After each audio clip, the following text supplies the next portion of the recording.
Hey, my name's Jonathan, and I'm a veteran.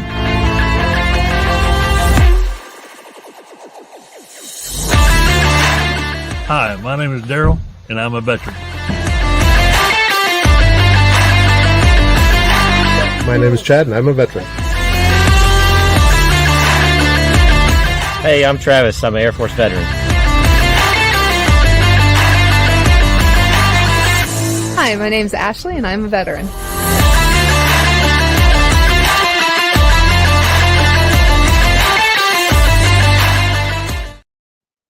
Well, hello, everybody. Welcome to Conversations with a Vet this Sunday. Hopefully you had a wonderful weekend and everybody is happy and healthy. So a few things that I want to talk about. So we have here in Franklin, Tennessee, coming up is going to be Vet Fest. So be sure to check that out if you haven't already. We also have on September 11th in Murfreesboro is going to be Minutes Wisely's first annual golf tournament, and all proceeds to that will go to help Gold Star families, first responders, etc., to allow them to take them to sporting events, and so they actually escort them to their seats. So a great cause there.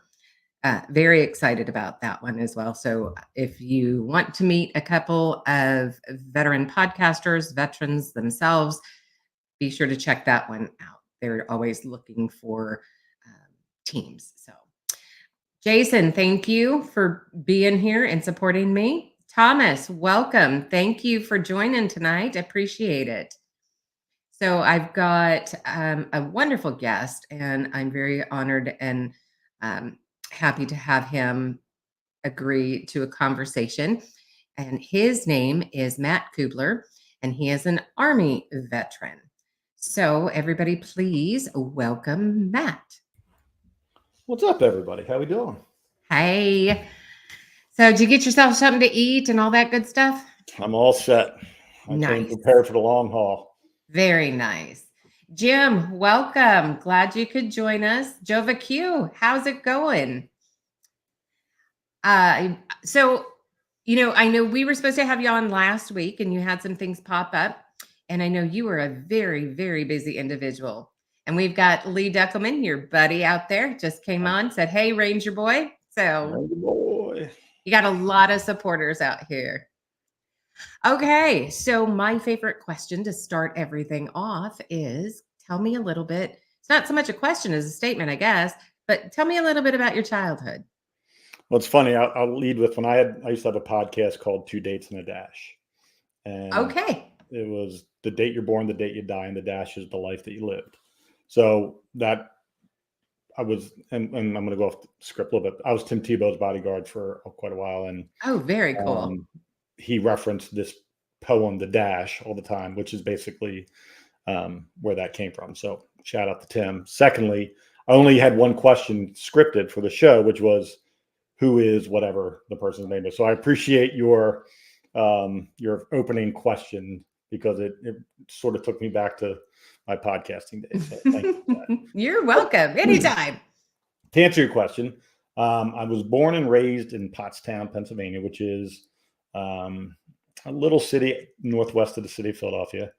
And, it's used to be an old steel town, Bethlehem Steel, which most of the steel for the Golden Gate Bridge came from Pottstown. Cool. Right there. So that's kind of our claim to fame, on top of Daryl Hall from Hall & Oates, whose mom was my babysitter when I was little.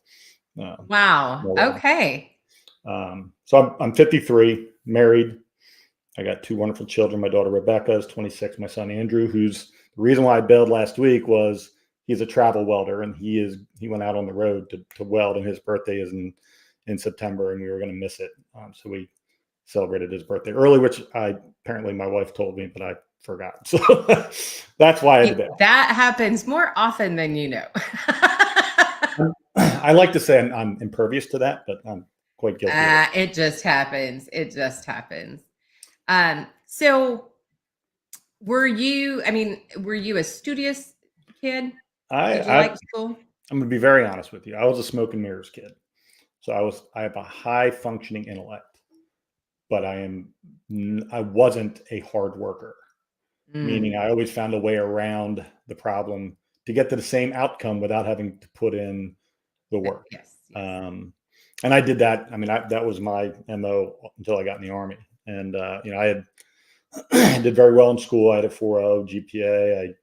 I was about to be appointed an appointment to the Coast Guard Academy. So, I mean, I did very well academically, which is how I got to know Job, who we're going to talk about later. But I did not work hard. I was not grew up poor, single mom. I had a disabled brother, Andy, who died when I was 18. So I had to hook or crook most of my life, just trying to get by and fit in and not get my ass kicked daily. So that's kind of how I lived my life. Yeah. So, okay. So you're in high school. Did you play any sports? Did you do anything of that nature? Yeah, I mean, I played baseball all my life, basketball, but again, I'm not a hard worker. Whatever came naturally, I did. If I had to work harder at it, I just stopped doing it. I realized in high school that I enjoyed money, making money more than I enjoyed anything else. So I went to work pretty much full time from the time I was 14 until, recently when I retired. So it's been, I really, being poor and realizing that I could go make my own money and do my own things and have my own. Yes, Lee, I was a boxer, but I was a PAL boxer. So I wasn't Golden Gloves or anything like that. I did it to stay out of jail and not do stupid things. So I went to for those that don't know what PAL is, I don't know if it's an East Coast or national thing, but Police Athletic League. So the cops would have basically a rec center, and those cops would volunteer and take young men like myself and give us something to do that didn't get us in any trouble. So I did that a lot, and I boxed my whole life. But yeah, I like to make money. That was kind of what I chose to do. How did you end up getting appointed then to the Coast Guard Academy? Well, I didn't quite get to the appointment phase because I chose to do something rash, irrational. I enlisted in the Army when I was 18. I was to the point where I'd submitted my packet. Everything was looking good. I'd done the summer before. You go up for a couple of weeks. It's called the AIM program, AIM program, and it's for future cadets, and just to make sure you're capable of going through the process of being there. Did that, enjoyed it. It was more of me being afraid that I was going to be exposed academically. Because math was my weakest subject, and I had, again, found ways around math to make it work for me.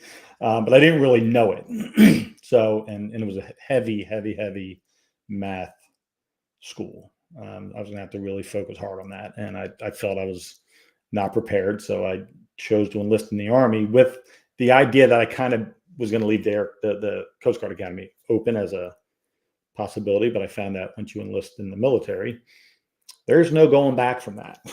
Right. There's no, oh, wow, I changed my mind. I want to go into Coast Guard Academy now. So once I enlisted when I was 18 in April, my senior year, I was kind of locked into the Army for the next 4 years. And what did your mom think? I did a lot of things. I was always asked for forgiveness, permission guy. So 90% of my life, I did what I wanted to do. And if it required an apology, I figured out how to do that later. I got my driver's license without my parents knowing. I did a lot of things without my parents' knowledge. So my mom got remarried. So I say parents. I had a stepdad from the time I was 12. So So you're like me, right? X generation. And so, we did a lot of stuff our parents did not know. Yeah, I mean, you get kicked out of the house and on a Saturday and don't come back until dinner. Yeah, or the lights come on, whichever happened first. Yeah. So yeah, my mom wasn't overly thrilled about the throwing away in her mind, throwing away my life, because I decided to do something that I, legally was allowed to do at 18 on my own. Right. But back then too, it was peacetime. Yeah. And I wanted to be a cop. I didn't really want to make a career out of the Coast Guard. And, the Coast Guard has the cutter ships that do the drug and addictions and stuff like that. So I thought that was cool. as something to do, but I really just wanted to be a cop. So I figured 4 years would get me to 22, right around the time I'd feel I'd be mature enough and ready to go into the world and be a cop. So at the time, and again, I have no regrets. Like my best friend I lived next door to was my best friend since I was in the Army. So we met in our Intel school together and been best friends since. So I have zero regrets about it. But it was, I don't know if I necessarily thought it through, but I made it work.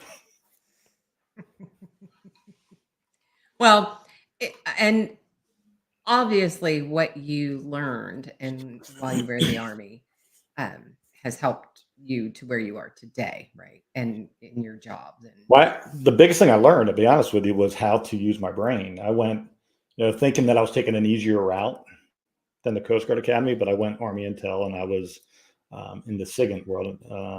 I was a cryptanalyst, for lack of a better word. And when I was in Intel school, I didn't realize how much math was involved in cryptanalyst, and how I needed to access the same part of your brain that does differential equations or trig or calculus is the same part of your brain that you needed to access to be able to decode a cipher. And I didn't know how to use that part of my brain because I always found a way around it without actually having to learn anything. And I struggled mightily at Intel school, so much I had to go to like the dummy school at night too. And I thought I was going to fail out. Luckily, I had an instructor that was a really conscientious instructor who really tried to figure out how my brain worked and how to unlock the thing that was blocked. And thankfully, he did. And I ended up having a great 4 years in the Army. But I'm not going to lie, I was afraid that I was going to be going home or becoming a cook or mechanic or something in the Army. was that the MOS you originally signed up for? Well, MP was going to be my original, but I'm colorblind, and we'll talk about how I worked around that when I became an air marshal. But I couldn't be an MP because I was colorblind. So I got a 99 on my ASVAB. So I could pick any job. Holy cow! But I couldn't do the ones that required you to understand green and red differences. Right. 99. That's astronomical. That's amazing. When I want something, I can use my brain. Whenever there's always the path of least resistance that can get you to the same ending. I usually chose that. But now I'm an overly hard worker. I went to the opposite extreme, and I've became a obsessive worker. And you found obviously discipline and mental discipline, physical discipline, social, all of that stuff. I think I harnessed things that I already, being a street kid in an urban environment and having a single mom and a brother who was basically autistic today, but back then it didn't exist, and a severe stutter. You kind of had to figure out how to navigate the world in order to not stand out as the poor kid or the kid with the weird brother, or so there's a lot of resiliency that I had already had, but I didn't have structure. I had no structure. I lived in a world with very, very little structure. And my mom worked hard. She worked 3 jobs, great woman, still is a great woman. But we kind of made our own rules. Right. So you end up going then, you sign up for the Army. What was it like for you for basic training? Was it any kind of a culture shock? People think you're probably going to think I'm making all this up, but I'm not. This is 100% factual. So it was beyond culture shock. So my brother died 6 weeks before I went in the Army. He was killed in a car accident, and I didn't really have any time to grieve that, and I, just sort of bottled that up, and I was angry, and so I went to basic at Fort Leonard Wood, Missouri, and you go through the first few days is reception station, where it's kind of like the lead into hell. And so you get to reception and things are pretty chill. They're not up, screaming in your face. It's kind of not bad. And because I was going for a top secret TSSCI clearance, they had to do some interviews for that there. So we had, FBI and other 3-letter agency people there doing your in-person interview. They already started to do the background. And they pulled me aside and they're like, we've got a problem. And I'm like, what? And they're like chair in a big room with nothing else in it. And there are like 3 chairs around me, like one on my left, one on my right, one in front of me. And it was just like, I felt like the white light was on me. And Wow. they said, we have a problem with your questionnaire that you filled out. Found out you lied. And I'm like, nah, I didn't lie about anything. Now, mind you, my recruiter said, whatever your answers are in here, stick with. And I'm like, all right. He said, did you ever do drugs? I said, yes. And he goes, the answer is no. Because with your MOS, if you write yes, you're not going to get your clearance. I'm like, okay. So I rode with no all the way through. Now, mind you, I was emotionally not myself because of my brother. So these guys are like in my face, coming at me from all angles and about the drug issue. And I had smoked some weed and sold a little bit of weed back in my day. And I held my ground. I'm like, no. Whoever told you I was lying. Finally, I broke. And I'm like, fine. I fucking sold weed. I smoked weed, whatever. And yeah, I'm a mess. I'm like, oh my God, I just ruined my life. So my brother dies. I have that traumatic event. And then you show up at basic training when you get off the cattle car, and it's like hell, like just chaos. Right. So during that first day, you're dumping out all your personal belongings, you're inventorying it, you're getting them all your jewelry, all that stuff. Well, when my brother died, he had his class ring that I took my class ring and I put it in his casket on his finger at the graveside, and then took his class ring and I wore that. And they said, we need that ring. And I'm like, you're not getting the ring. I said, well, we're getting a ring. I said, I can promise you this. You can kick me out of your fucking army, but I'll never give you that ring. So commencing grass drills for hours, to the point where it got dark. And they brought me in the hallway outside the first sergeant's office, and someone from in the office is just yelling, front, back, go. And I'm smoked. I mean, I can't even move my legs or my arms, and I was doing very little of the front, back, go, but I was trying. And it was hours and hours of this. I mean, if I had to say 7-8 hours, it probably was. So finally they bring me in the office and they're like, you're not giving us that ring, are you? I said, absolutely not. I said, yeah, you can kick me out. I don't care, but you're not getting the ring. So we ended up with a compromise that I could put the ring on my dog tag chain. And I got myself jammed up for it, but so be it. That was my first day in the Army. Wow. So it was eventful. And everything else from there it paled in comparison to that first day, but that first day was memorable. But I got that ring. And so, yes, I could see where that would be a really difficult situation mentally and physically, of course. But as far as all of the running probably didn't really phase you much, I would guess, being that you liked baseball, you played baseball. I hate running. I sucked at running. Did you? There was nothing about the military process, the whole standing at attention, following group orders, PT. None of it was in my wheelhouse. I wasn't good at following orders. I'm pretty much uncoachable, and I'm not big into effort. At this point in time, I had yet to figure out who I was. Like, I was still in this. I was trying to find a way around everything. And I figured out how to do just enough. But then I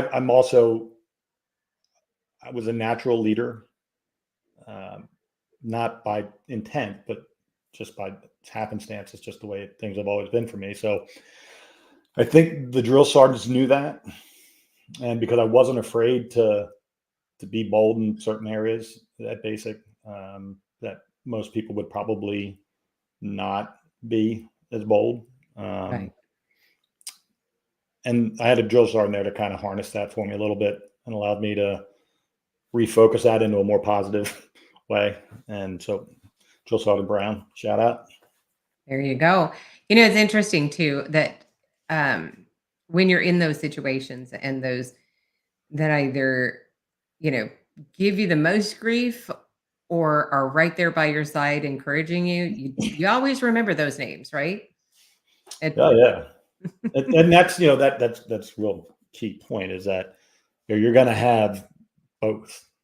Right. Not everybody's going to be a cheerleader. Not everybody's Yeah, going to be yeah, a that is very, very true. Absolutely very true.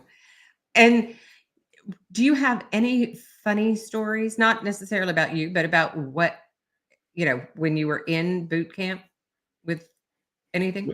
Well, we had a guy get kicked out for we were at the range on the M16 range. I think it was qualification actually, and he was from Kentucky or somewhere where they ate squirrel a Oh, lot. huh? So he was quiet. He was a weird kid, and there was tree lining on the one side, like a forest almost, not like just a row of trees. And everybody's shooting at the targets downrange, and he's shooting at squirrels with his M16. And so he got escorted off the range, and no one ever saw him again. So I have a feeling he got told his services were no longer needed by the United States government. Yeah, basic training was a blur of chaos. I found a way to get cigarettes in, and I found a way to get chewing, and I did fall asleep and miss my fire watch one time, and woke up to because they're metal bunks, and the bunk got flipped over, and me and my battle buddy went flying, and I got. Oh, he was sleeping too? While you No, he were wasn't. doing Yeah, he fire was. watch. Yeah, Yeah. it was my turn to go to fire watch, and I missed it. So yeah, I got that. That was. I think everybody's missed fire watch once or twice in their military career, and it's just a chance for them to not have to pay a cleaning service, and get the floors buffed. Oh. But yeah, the basic training was a necessary evil that I just wanted to get through, and met. I'll be honest, I couldn't remember a single person's name other than my battle buddy from basic training, which is, I don't know if I just blurred that out my brain, or I just never paid attention enough, which is quite possible. Well, and you're more focused on survival, right? Getting through it. Yeah. So you're not focused on everybody else, Yeah. unless they're screwing up, which means you're going to learn their name real quick. Well, my battle buddy, he had pulled me aside a couple times. When you screw up, you both have to pay for it. He's like, dude, are you going to ever keep your mouth shut? I'm like, nope. We're going to be doing some push-ups while we're here, so might as well get them out. I said, we're only going to get better from it. But there you go. You end up going from there. Where do you end up going? Augsburg, Germany. Oh, right after. Yeah. Basically. Well, I like Intel school after that, but that was at Goodfellow Air Force Base in Texas. Okay. And, how long was that? Shit, I don't know, 7-8 months, somewhere around there. It was a long school. Wow. And then you go to Germany. Yeah, and spent 3 years in Augsburg, Germany. And what did you think of Germany? I love Germany. My mom's German, so I grew up German-speaking household, so it was great for me. And I originally had a 3-year enlistment. Met a girl, Army girl, not a German. We're gonna get married, and she turned out to be not so loyal, and I forgave her a couple times of her lack of loyalty, and then but I had already extended another year, so I had to serve another year in Germany, which is great. I enjoyed it. There's no, I got to go to the Gulf War. I did. Our unit deployed. We had a 23-man task force that deployed during the Gulf, and our goal. Listen.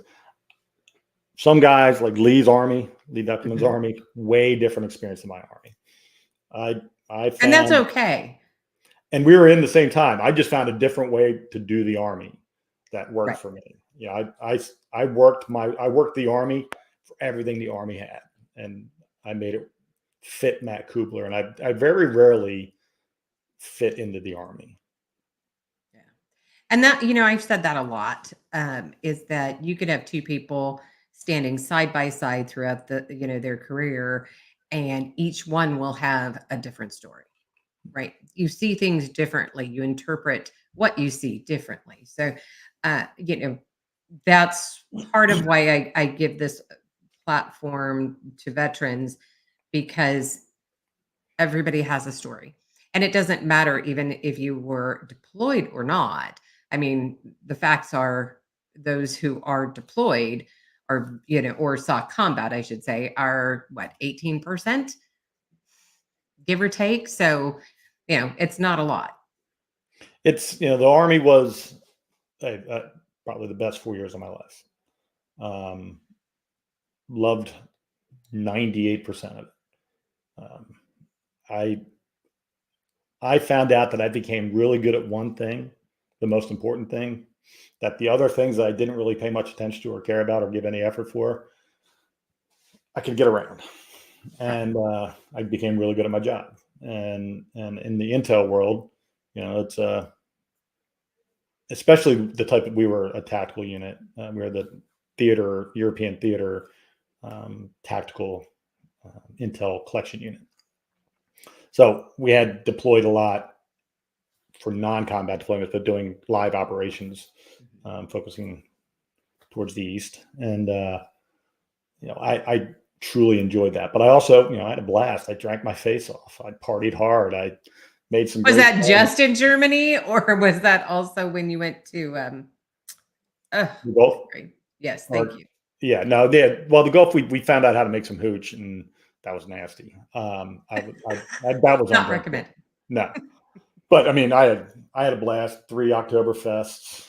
Oh wow! Like a real Oktoberfest, yeah, not Americanized. Yeah, the real one. So much so that so I got it when I was getting out of the Army. And it's a bad story, but a funny story. I was 3 days from getting out. I was having what they call a hail and farewell. And so all your bosses and your whatever unit you're in, your squad you're in, they take you out and give you a bunch of trinket gifts and tell how great you were, and then you go get shit-faced. That's kind of the process. And so we do that, and we go to the local beer fest, which it was fest season when I was just ramping up when I was getting out. So in Augsburg, they had a beer fest, and so we get there. We hadn't been there maybe half an hour, and I'm halfway through my liter beer mug, and I'm standing with a couple lieutenants and my platoon sergeant, and my buddy was about 50 feet away from me, but there was a bunch of people, probably 30, 40 people between us, and I hear his big Southern Kentucky Cherokee voice say, "Don't push me again, motherfucker." And I just look up over top of the crowd, and I see him punch this guy in the face with a beer mug and fillet his face wide open. Oh, wow. And the guy got it. And I'm like, shit. And my lieutenant goes, "Get him out of here." So everybody's leaving towards the exits. And at these beer fests, the MPs are always there because they know, obviously, the soldiers are going to be there, even though it was not on base. So I'm ushering him out. The MPs come running. They stop me. I have him keep walking. And they pull me aside and get my name and information, ask me if I was involved or if I saw anything. Of course, I said no. And that was it. Next morning, bang, bang, bang on my door. Open the door, and I get handcuffed. And they take me down to the CID, the MP offices, and they're questioning me and asking me if I want a lawyer. I'm like, "Listen, I don't know what the hell you think I did, but I didn't do anything." "Well, we have an eyewitness." I'm like, "Well, that eyewitness is a liar because I didn't do anything. I was standing with 2 lieutenants and my platoon sergeant. They'll vouch for me." And they said, "Well, this person says they know you and that they had a relationship with you." And I'm like, and they said her name, and I'm not going to say the person's name just because I don't want to jam anybody up. But I said, "I don't know who that is." Now, mind you, I had fun while I was in the Army. I was not a choir boy. My first weekend in Germany, I might have had one night stand with somebody and I didn't get their name. Turns out she was dating the guy that got hit. And the only face 3 years later that she remembered was mine. So they bring her to the window, and I'm like, "Oh my God." So that's her name. Like, that's the first thing I thought of, like, so that's her name. Well, now I'm charged with aggravated assault, with a deadly weapon, blah, blah, blah. So my orders get pulled. I was 3 days from ETSing out of the Army. So I called my parents. I said, I think I'm in trouble. I don't know how to do this. I don't know. Do I hire a lawyer from the States? Like I said, because I'm looking at some court-martial time. So talked to my buddy, and I'm like, "Listen, they got nothing on me. I'll stay another week or two. I don't care." I said, "Let's just see what they got." So a week goes by, and they're proceeding with UCNJ court-martial proceedings. Mm-hmm. He's like, man, I can't let you do this. So he goes down and admits to it. And turns out another person somewhere got hit with something. And I didn't read my charges because they'd only talked about the one, but apparently I was charged with 2 counts. So he goes down and admits to the one that I thought I was the only one I was charged with. And it turns out now we're both under house arrest because I still have a charge that I don't even know what it's about. And he's got the one that he admitted to. About another week and a half goes by, and I'm sweating bullets. I'm like, this is ridiculous. I can't believe it's happening to me, blah, blah, blah. Well, I talked about my girl that I was going to marry, and turns out she was recently in a relationship with a guy that had just moved into our barracks who was an E5, and I won't say his last name. And the name was a very unique last name. And I'm in the JAG office meeting with my lawyer, and I see this female captain walk by with that last name. And I'm like, what are the odds? And I knew that he was married, the guy that just moved into the barracks. So I asked my lawyer if she was married to this E5, and he said, it's none of your business. I said, well, it might be. It might be the thing that gets me out of this problem. So I asked for a meeting, and my lawyer goes to her, and he's in there with her. And I said, is so-and-so your husband? She goes, yes. Why is that? And I said, well, he's having a relationship with my ex currently. So I said, I don't know if you guys are working things out or what the deal is. I said, but I don't think he's working real hard at that. Next day, my charges are sent down to company level, which is like slap on the wrist. My company commander calls me and my buddy in and asked me if I had anything to do with it. I'm like, no. He said, well, you tell me who did it? I said, no. He goes, all right, I appreciate that. Says, charges dismissed, go home. You'll be on a plane in 48 hours.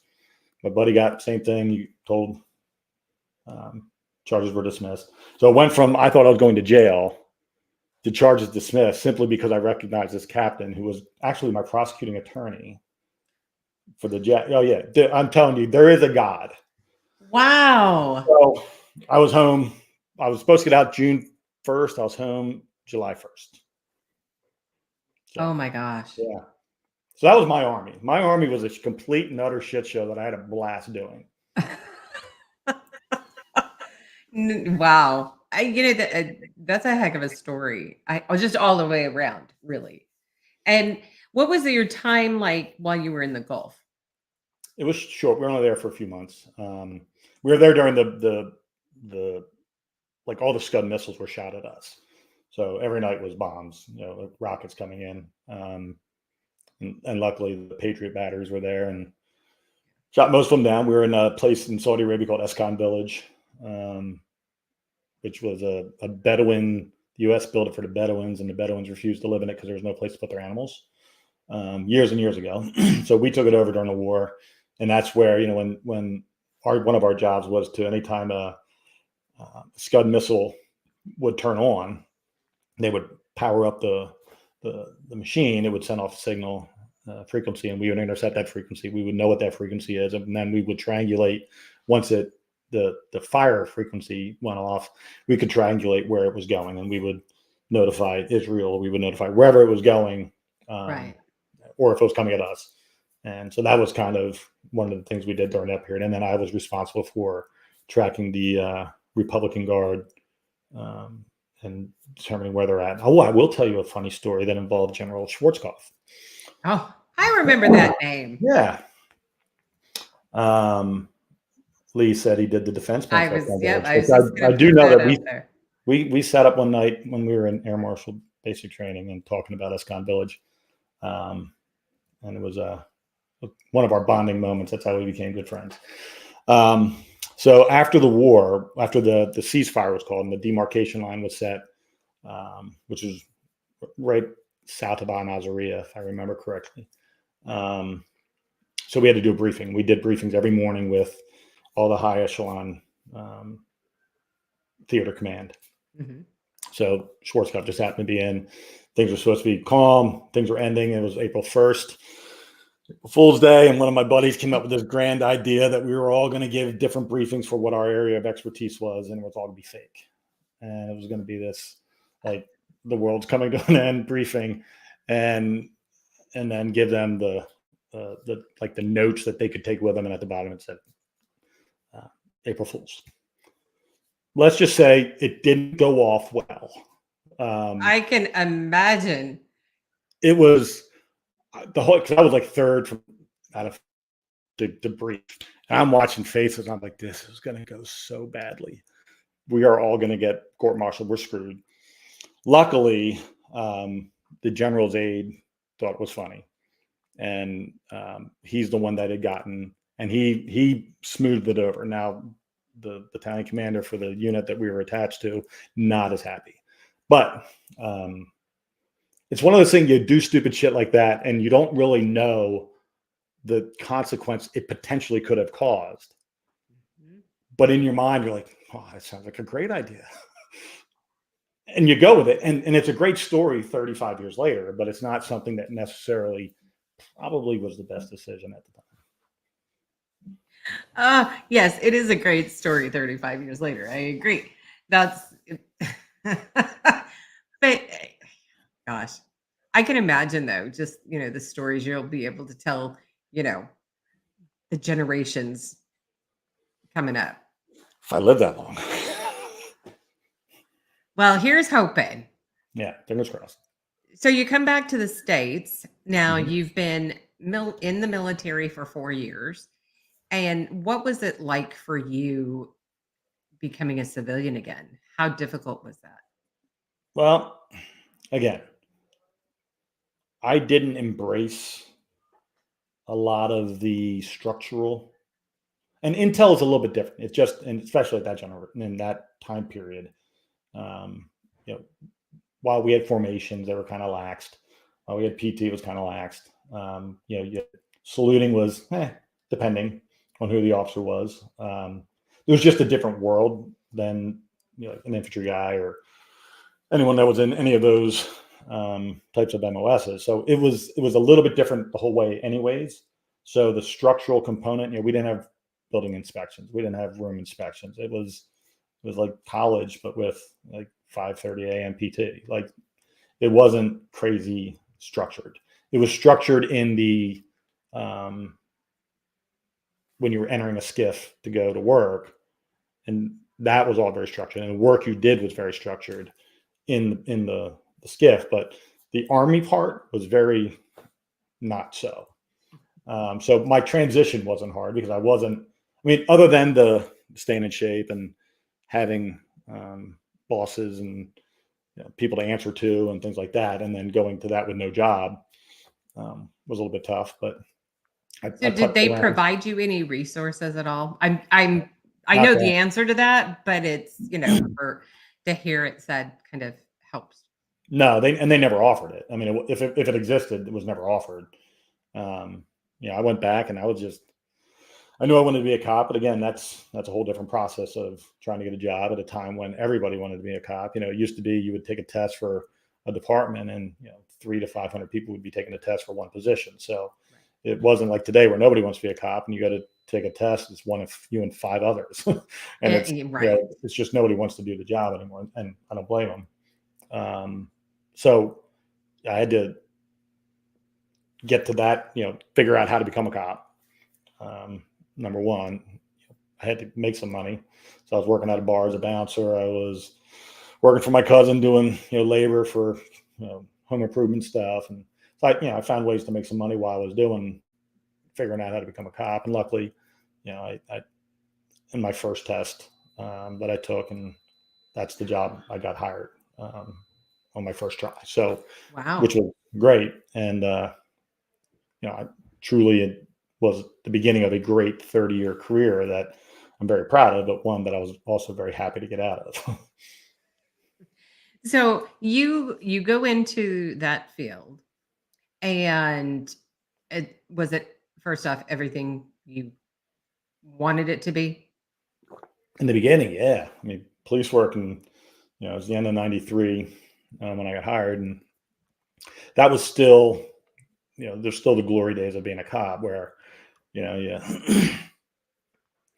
you can handle the job differently than you can handle it today. If somebody lips off, you could, smack them a couple times and send them home without having to put handcuffs on them and Right. It was just a different world. I was trained by guys that were cops, in the 60s and 70s. That is when they started. So the field training process was done by people who did the job the way that it was done when I was a kid.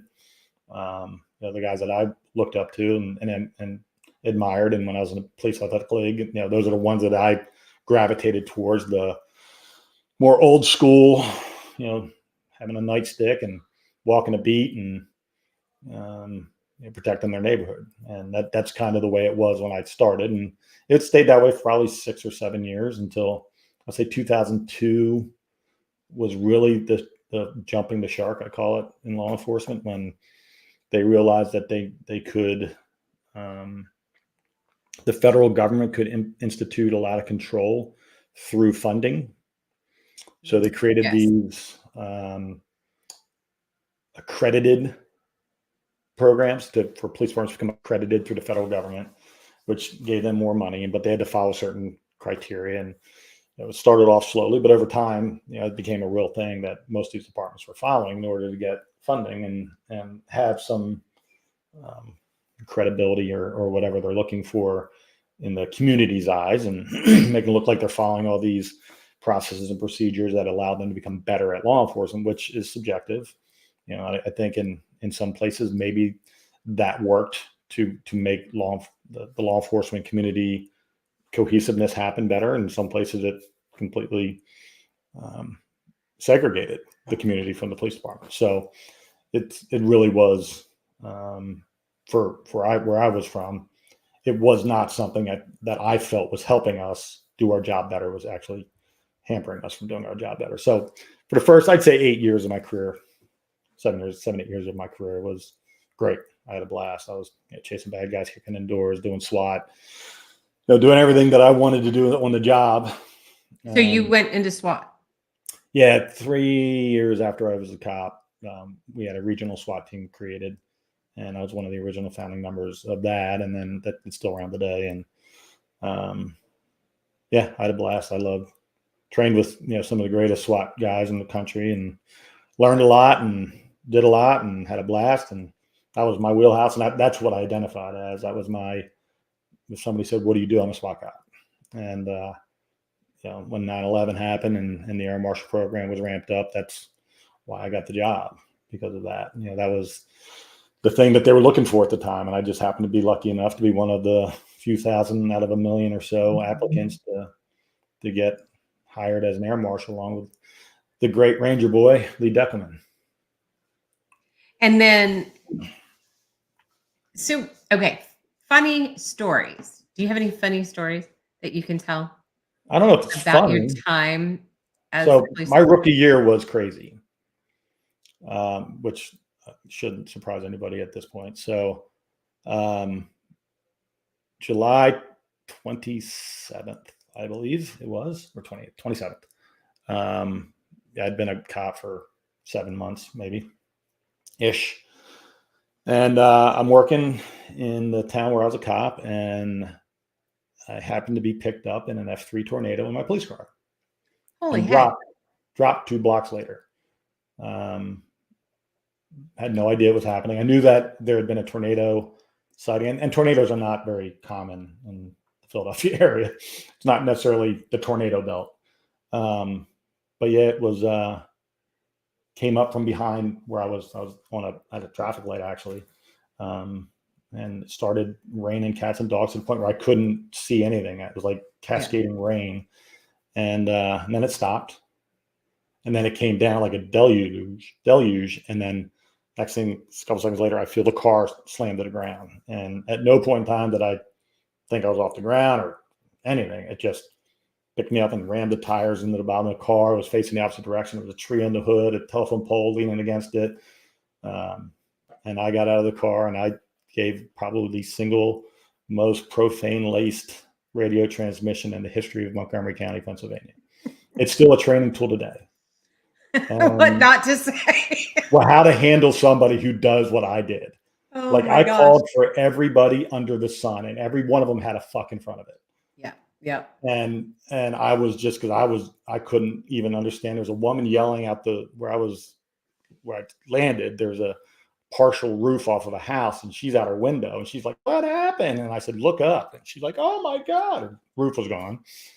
Oh, wow. And it was nuts. So yeah, that was, and then shortly thereafter, within a couple of weeks, I had a domestic call. We had a domestic problems at this house, and the guy was threatening to kill his wife and kids. And so she had gotten a protection order against him, and we were serving it, but we couldn't locate him. So we had called the school and said, "Hey, this guy's not allowed to pick up the kids."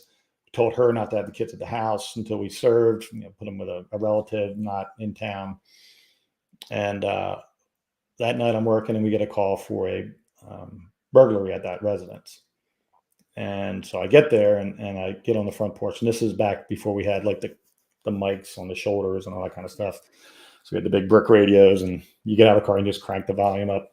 And I'm on the front porch, and I see him in his living room, and it's like row home-ish kind of houses. And I'm looking through the front bay window, and he's trying to drag her up the stairs, and he has a gun in his hand. And my radio, they keyed up for my status, and it was, I guess, loud enough to where he could hear it, and it distracted him for just a second. He looked out the window, and just enough to like relax his hand, I guess, and she pulled away and ran to the back door. And we had an officer in the back. And, but then I see him go up the stairs, and my worry was that she didn't listen to us and that the kids were home. Right. So I went to the front door, kicked the front door in. He's already up the stairs by the time I get in the door, and it's probably 15 feet from the front door to the stairs. And I'm hugging the wall, going up the stairs, and it's, when you get up the stairs, it's bathroom and then bedrooms going back the opposite direction.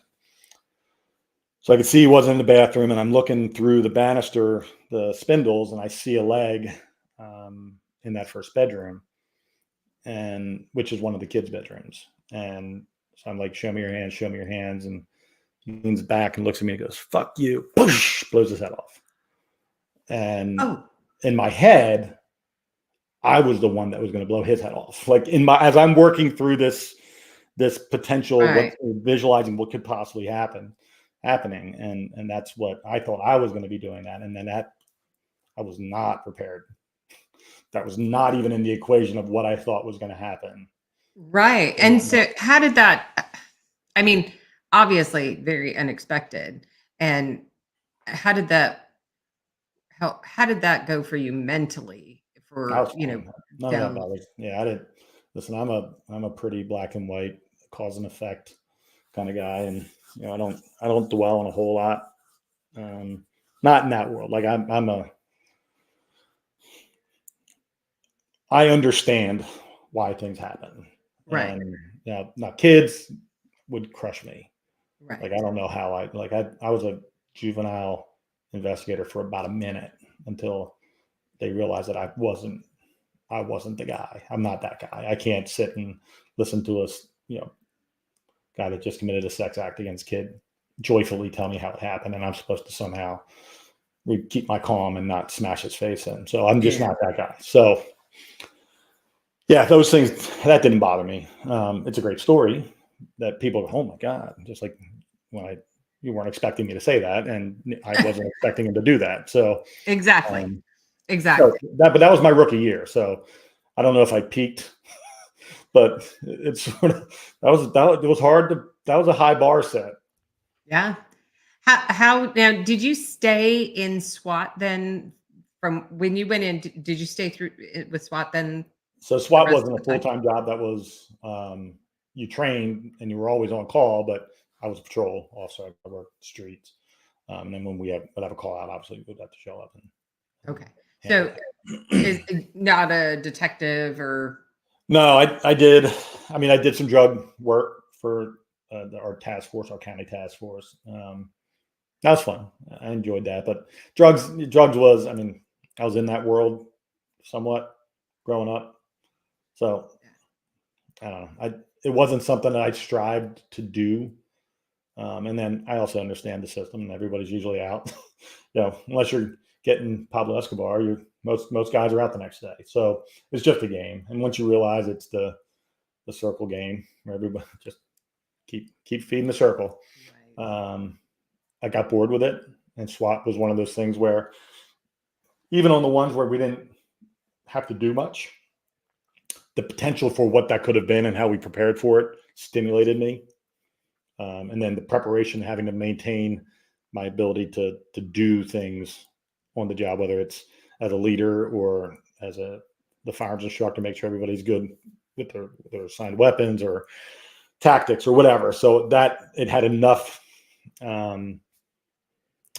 variability that kept me interested. And that's, I think, a lot of my problems growing up. I was just bored, which is why I worked. I didn't see the value of it, so therefore it didn't interest me. So therefore I didn't put any effort in. So there hasn't been many things that I found that much passion for to put in that much effort for. So SWAT was one of them.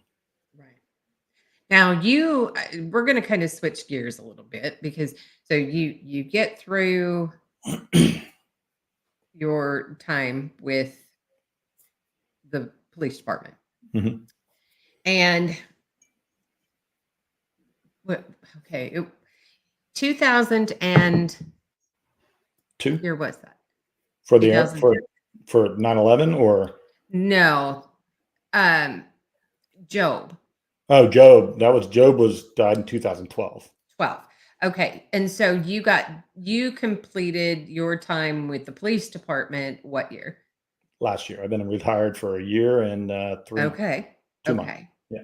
So for those who are not aware of Justice for Job, what that is, who he is, and any relation to you, how you guys have connected. Let's start at the beginning of that because I think it's important to kind of set the stage for our viewers to be able to understand, who he is, why we're talking about him, where you came in. So Job and I went to high school together. And it's Job Price. Job Price, yes. Job was top of our class. He was kind of my goal. He was my competition. He's who I worked hard to work around things so I could at least play in the same sandbox as him academically.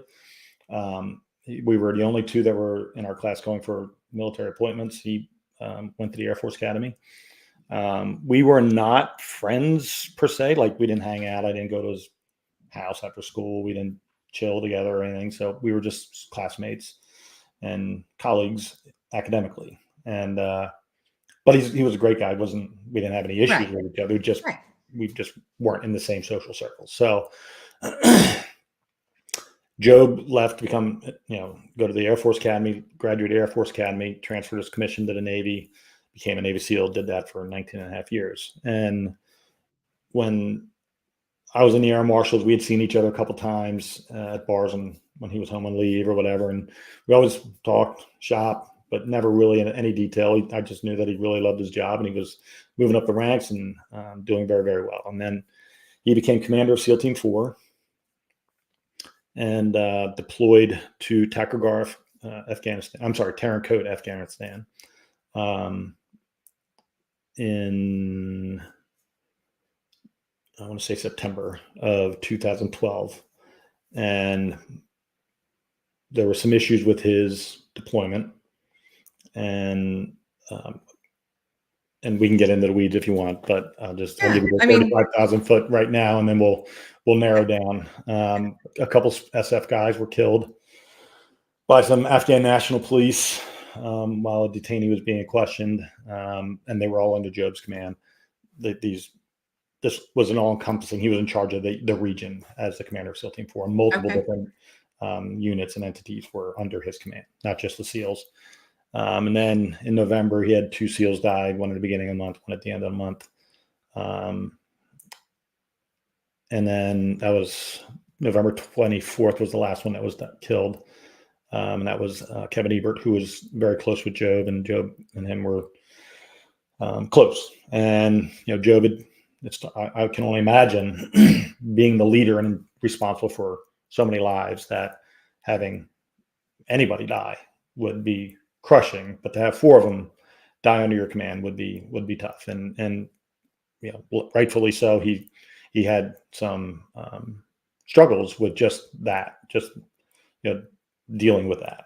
And He was found dead in his bunk with a single gunshot wound to his head on December 22nd, 2012. And somebody who's back in the States, get the news. The whole community was shocked that he was dead, and then even more shocked when we found out that they said it was suicide. And it didn't sit right with me. It didn't sit right with anybody. Even, we went after his memorial service back home, we all went to the local bar we all hung out at, and people were just like, I can't believe he would do that. Like, it just didn't make any sense. But again, at this point in time, I had no reason to think that there was any reason to say that it wasn't suicide. Who am I to say that the Navy is lying or whatever? Right. Absolutely. So in 2018, I'd already started my podcast, and Job's family, his sister, asked me if I would come talk to her and her father about Job's case. And I wanted to have her on my podcast just to talk about Job and just share his story. And so I said, sure. And I went over to the house and talked to Mr. Price and Bronwyn, his sister, and they laid out this case that their belief that Job might not have committed suicide, that there's enough questions in the facts, and I say facts loosely, of the case to make them think that maybe the narrative that the Navy gave them wasn't accurate. And they asked me as a police officer to look at it, and a friend. Okay. So I did. Which makes sense, right? I mean, you did the job for 30 years and you've got that military background as well. And I know enough, I wasn't a CSI guy or a forensic expert or anything like that. Right, I don't but- have enough crime scenes to know what is and what isn't. I may not know the reasons why things are wrong specifically, but I can tell what's right and what's wrong. Correct. So I read the whole case, and it's 350, 60 pages of statements and reports and photos and the like. And by the time I got done, I was convinced that there's no way that he could have committed suicide. And there's many, many reasons why. Mostly the fact that there was so much missing data. And I say data because that's kind of the way I look at everything. The Navy hands you this 360-page book of, I call it Job's murder book, and tell you that that's the 1,000-piece puzzle set with all the pieces. Right. And then when you dig into it, and it's got the picture on the outside that Job committed suicide. And then you open up the book and you start reading, and there's only 250 pieces. And it sure shit doesn't point to the picture that's on the outside of the box. Right. And I couldn't get to there. I couldn't figure out how to get to where they got to in their answer and their what they believed happened to Job. And the more you dive into it, over the last 6 years, I've been reading nothing but stories about Job and reanalyzing all the data that's in this book. And there was so much. There's no GSR report, which is gunshot residue. Right. There's no ballistics report on the firearm, the bullet, or the casing. There's no blood forensic data for DNA or anything. Evidence was tampered with. Evidence was destroyed by members of his team. Really? His body was washed.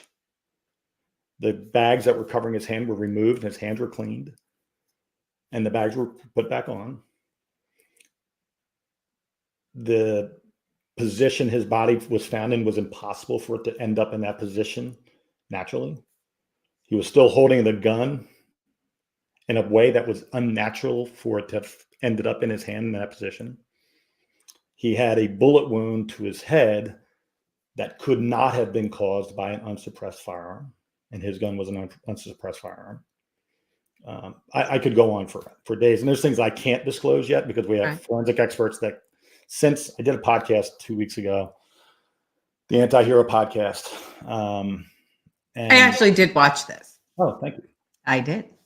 And I released on there some information that I'm very happy to say on here is that through all my work and all the podcasts and all the people that have come forward as a result of me coming forward about SEAL corruption and specifically Job's case, we've secured a agreement to begin creating a documentary film about Job's case with a Academy nominated director and producer. So it's a pretty Wow. large scale group of people that are well respected in the community of documentary film. And from that, I'm no longer just a crazy cop who thinks his high school buddy was murdered. I have multiple forensic experts who have come forward and analyzed all the information that I've been analyzed for 6 years, and not only verified what I've come to report on over time, but things that I would have never even looked for Right. in the crime scene that shows that Job could not have, under any circumstance, pulled the trigger and shot himself. Okay. So my first question is, because I'm not familiar, I'm not a military myself. I have 2 Marine sons. Thank them for their service, please, from me. I will absolutely do that. My youngest Marine actually was really disappointed. He ended up having to work, and he was all excited to. He was like, "I'll co-host with you, Mom. I've got questions." Okay, well then he got called into work. So, and he did not leave me a list of questions. So, Well, he's a Marine. right, but okay. So 350 pages of statements of all of this documentation, military documentation. How does one go? I mean, a family go about getting that information? It's through FOIAs. Back then, his wife had requested this information, and it was provided to her, and it's redacted. I mean, there's a lot. Okay, of that was my next question. Like, how much of that was redacted? dates and times and names and things are all missing, obviously. But the meat and potatoes of the crime scene, and I mean, I have every photo of the crime scene and the autopsy, and there was a disc of very important photos of potential blood spatter on the wall behind him that was destroyed, and that was the only copy, and those pictures no longer exist, which would have been really helpful to have. It's almost, if you took the single worst investigation and multiplied it by 100, it still wouldn't even touch this investigation. Not only was there ineptitude, but there was criminality. So when you combine those two, and any cop will tell you that the minute a crime scene is determined a crime scene, whether or not it's a suicide or an actual homicide or some other cause of death, you treat it as the worst thing and work your way to the least thing, right? You make sure it's not a murder, and then work your way back from that. And you certainly never relinquish a crime scene and then come back to it as a law enforcement officer, which is what the NCIS did. They gave the access to a room for 9 hours to the Navy SEALs that are all suspects. They may not like to hear that, but they were all suspects until proven not a suspect. That's just the way the system works. That's the way the game works in law enforcement investigation. So Right. you don't have someone in bed with a bullet in their head and just go, "Yep, looks like a suicide to me. Wrap this up, call it a day." It doesn't work that way. Although that's the way they treated it. They clearly came into this as suicide was the way they were going to go with it, and that's how they investigated it. Now, you talked about the basically kind of investigating or a lot of conversation about corrupt SEALs. And did you start on that path before or after you started diving into Job's? I was after. So, and it's going to sound bragging, but it's not bragging. It's just, it was a swing for the fences, blind swinging fastball, hoping that it was a fastball. But for the 6 years I was investigating Job, I was only investigating Job. I wasn't investigating anything else. I wasn't investigating Rob O'Neill or Mark Luttrell or Jocko Willink or Chris Kyle or anybody else. I was not investigating them, nor do I want to investigate them.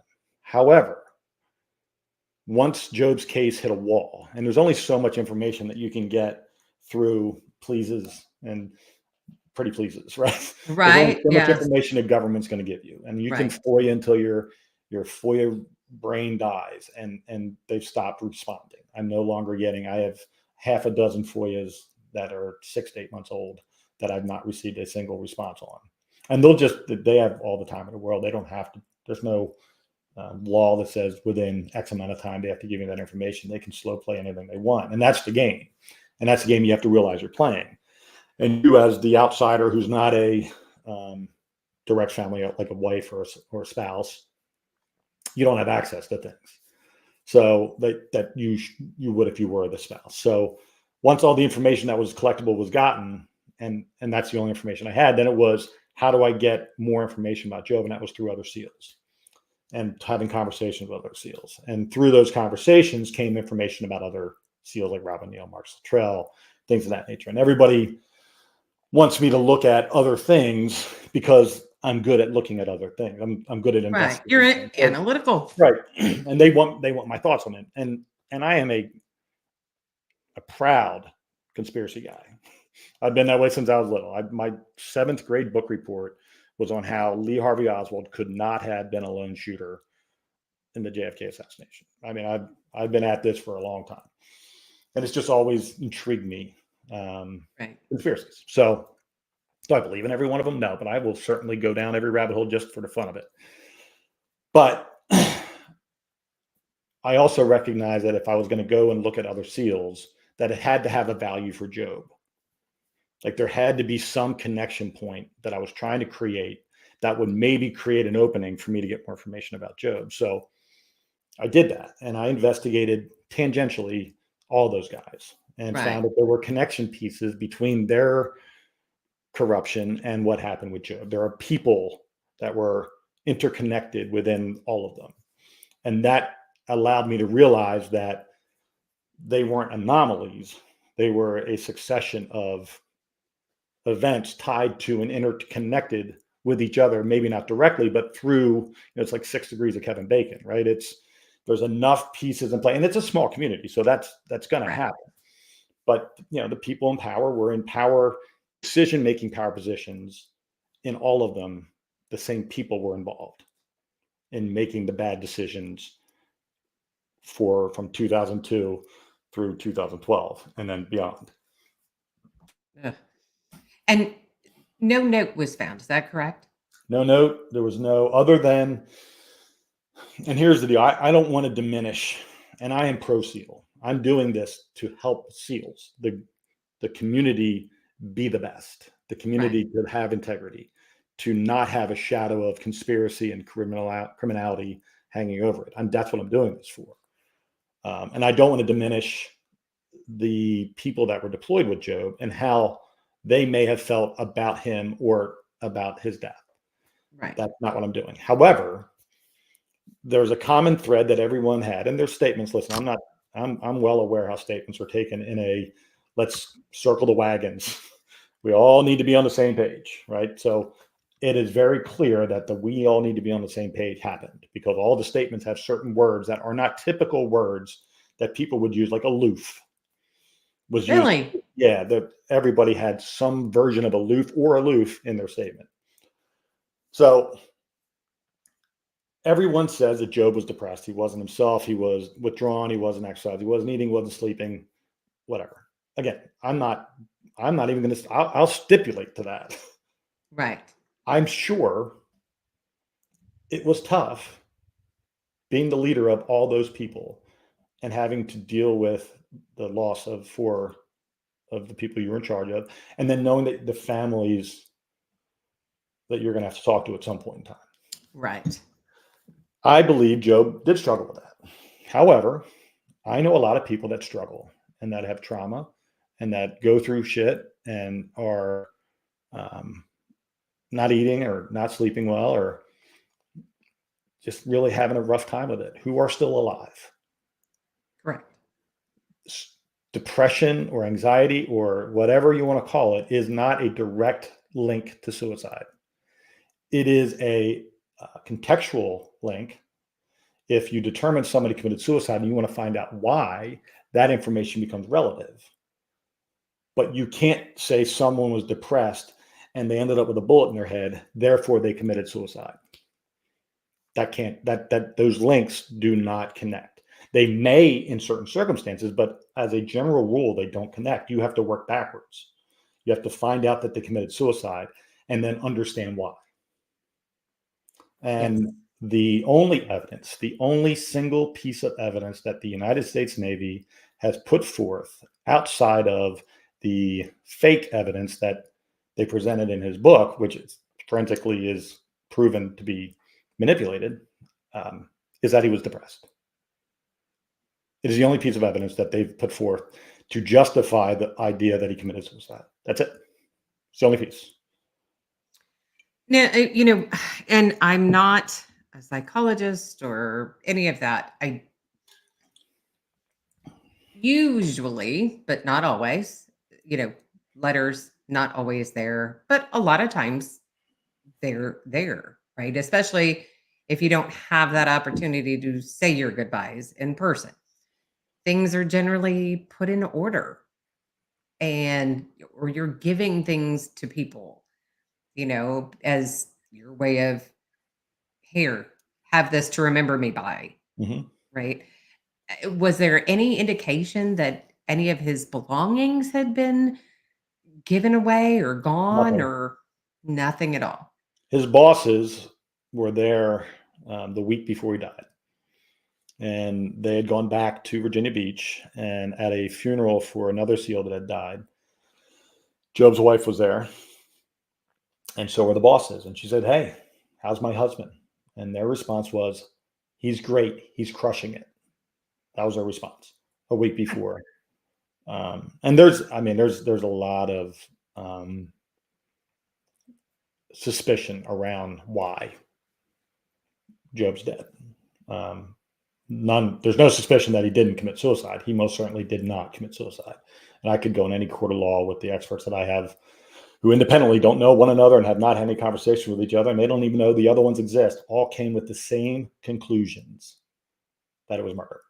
And listen, I said, I don't know always why it's wrong, but I can tell you when something's wrong. I'll be in the right church, not always the right pew. And they proved that I was in the right church, and they showed me the right pew. And they were all in the same pew, and Job was murdered. And that is the thing I hold on to, because I don't need to be the guy that proves it to anybody anymore. I'm not trying to convince anybody. I don't need anybody to buy in. They don't have to jump on the Justice for Job train. Although if you would like to, the Justice for Job Facebook page, more than welcome to have you. All the support is great, but I don't need to have people convinced. I don't need to sit and have conversations with people to try to get them to believe it. There's a lot of SEALs who think I'm drudging up old wounds, and I probably am, and I apologize. But I told people in the very beginning that I will do whatever it takes to get justice for Job. Right. And I'm going to share with you how I chose a particular path, which was not a popular path. And it wasn't even a path that I even understood exactly how it was going to look, but I kind of had an idea of what I was trying to accomplish. I figured that if I could attach Job's name to as many other famous SEALs' names, even if they're famous for bad things, and I have the conversation about Job while talking about them, that Job's name's going to get out there. So I was given an opportunity to interview Rob O'Neill on Jeremy Sladen, who's from your neck of the woods, the J Slay USA podcast. And I had, again, like I said, I spoke to a lot of people about a lot of different people. And I had some very pertinent information about what happened on that raid, with the Osama bin Laden raid. I know who killed bin Laden. It wasn't Rob O'Neill. I know that Rob O'Neill did not claim to have killed bin Laden until after they left there, that his debrief never mentioned killing bin Laden. So I was able to get Rob stumbling, and Rob wasn't expecting me to say those things. And I caught him off guard. And it's the only time in Rob's entire 10 years of talking about being the killer of Osama bin Laden that he's been challenged. Most of the time, it's a very friendly, tell me your war story type environment. So during that interview, I was able to bring up Job, but I did it in a respectful way with him. I wasn't an asshole. I wasn't calling him a liar per se. I just said, listen, of the 399, of the 400 missions you've been on, 399 of them, I thank you for your service and you're a hero. This one, I don't buy it. And here's why. And he kind of, I think, realized that he got caught in a lie and wanted to try to make it up. So he agreed to do 2 more interviews with me. And we talked about Job specifically for about an hour, and a couple other Roberts Ridge, with John Chapman. If you don't know who that is, Google John Chapman Medal of Honor, and you're going to watch an 8 minute and 49 second video of the only Medal of Honor video ever recorded. And that's where I call that the original sin. The original crime is when they stole John Chapman's honor for 15 years and said it was a Navy SEAL that did what he did, knowing it wasn't him. That's a whole nother show. Right. But I got Rob talking, and I got Rob talking about cover-ups and conspiracies and confirming things that I knew were lies, or saying I believe it was a lie too. So that was very valuable to me. So that pieces of those interviews went viral. And from that I got on other podcasts. And then from me being on those podcasts and always talking about Job in each one of them and going after a Jocko Willink or a Mark Luttrell or a Chris Kyle and talking to Job and getting the viral hits on those reels and then going and watching that podcast, Job's name was getting out there. Correct. And then I got more SEALs to come out and some Marines to come out and be whistleblowers. And it sort of snowballed into millions and millions of views. And from that came the documentary film, the forensic experts. And it was just a blind swinging fastball and hoping I hit. And it worked. And it wasn't planned. I sure as hell wasn't expecting a documentary film. But it was the only way I saw to get Job's name in the spotlight. And I do believe, for 12 years, Job got no spotlight. And these guys who are making millions of dollars off of lies had a lot of spotlight. And I decided I was going to take some of their shine and put it on Job. And I don't regret it. And I'm not apologizing for it. And I don't feel bad that Jocko Willink, Rob O'Neill, Mark Luttrell, and everyone else thinks I'm this MFer who is just trying to get famous. Last thing I want is famous. I want to go home and be left alone and not have to do this anymore. But I made a promise, and that's the only thing I care about is Job. Once Job's done, you won't hear from Matt Cubbler ever again. I don't care enough about any of these people to work that hard and put myself at risk. Right. Now, through all of this, obviously the goal, as you say, is justice for Job. How, in your mind, do you see justice happening? It's a great question. I have two bars. I have the realistic bar and the swing fastball, hope to home run bar. And do I suspect, I can't prove who did it yet. I have a very small list of names, but I know one of them, if not all of them, were involved. Do I think the Navy's ever going to investigate this again and have a real investigation? No. And there's only one reason, is because all the evidence that they would need to investigate and prove has been destroyed. And destroyed by who? The people that killed him. Members of his team. They washed his body. They destroyed all of the physical evidence that would be needed to prove who did it. There's enough evidence to prove that Job didn't kill himself, because they don't understand forensic science as Navy SEALs. They just know that if you just get rid of all the physical evidence on the body, get rid of all DNA under the nails, and wash the hands of all the gunshot residue or the blood, and cover everything up, wash it all off, remove evidence or plant evidence in the room. All those things are things that you can do to take someone off their scent. But the forensic evidence of Job's body and what happened in that bed, they were unable to change to the point where it would prove suicide. If anything, the things that they did ensured that it was homicide. Okay, so let's go back a little bit. What time did they say he was shot? They don't know. No one heard a gunshot. In a concrete metal building that if you fart on one end, you could hear it at the other. No one heard a gunshot. And he has his own room. Yes. Right? Okay. And there was two How many reports. How many people were in the building? I don't know the exact number, but it was enough that they would have woken up. And I've spoken to many people who've heard gunshots in the middle of the night, and everybody's up. Like, everybody's up. Like, what the hell was that? So one of the statements, the guy went to bed at 2 a.m. Everything was fine. Didn't hear it. Another guy says at 2 a.m. he heard a bang and didn't think anything of it and went back to sleep. And then another guy at 5:30 said he heard another bang, sounded like a pallet dropping on the ground, and then a smell of sulfur, but didn't do anything about it. Now he's in his own room. He's found on his bed. Yep. And from what you're saying, he's been moved or made. The body's been look manipulated. Correct. He's been I don't want to give any manipulated. information out that it isn't. But what would be a bang? I mean, as far as like a bang as in a gun bang? Well, gunshot makes a gunshot sound. Right. There isn't a mistaken sound of gunshots. Yes. So Especially when I like hear train- bang, I'm thinking something fell. That's what. So and this is my theory on what they heard, because I haven't spoken to these people yet about what they heard. That's coming. The pallet sound is, if you drop wood on something, heavy, Right. thumps, a thicker sound than that, but it's going to sound like a clap. A suppressed weapon, depending on the type of ammo, if it's subsonic or not, will make a different report sound than a unsuppressed gun. It has a quieter clap, for lack of a better word. It is quite possible that the 5:30 a.m.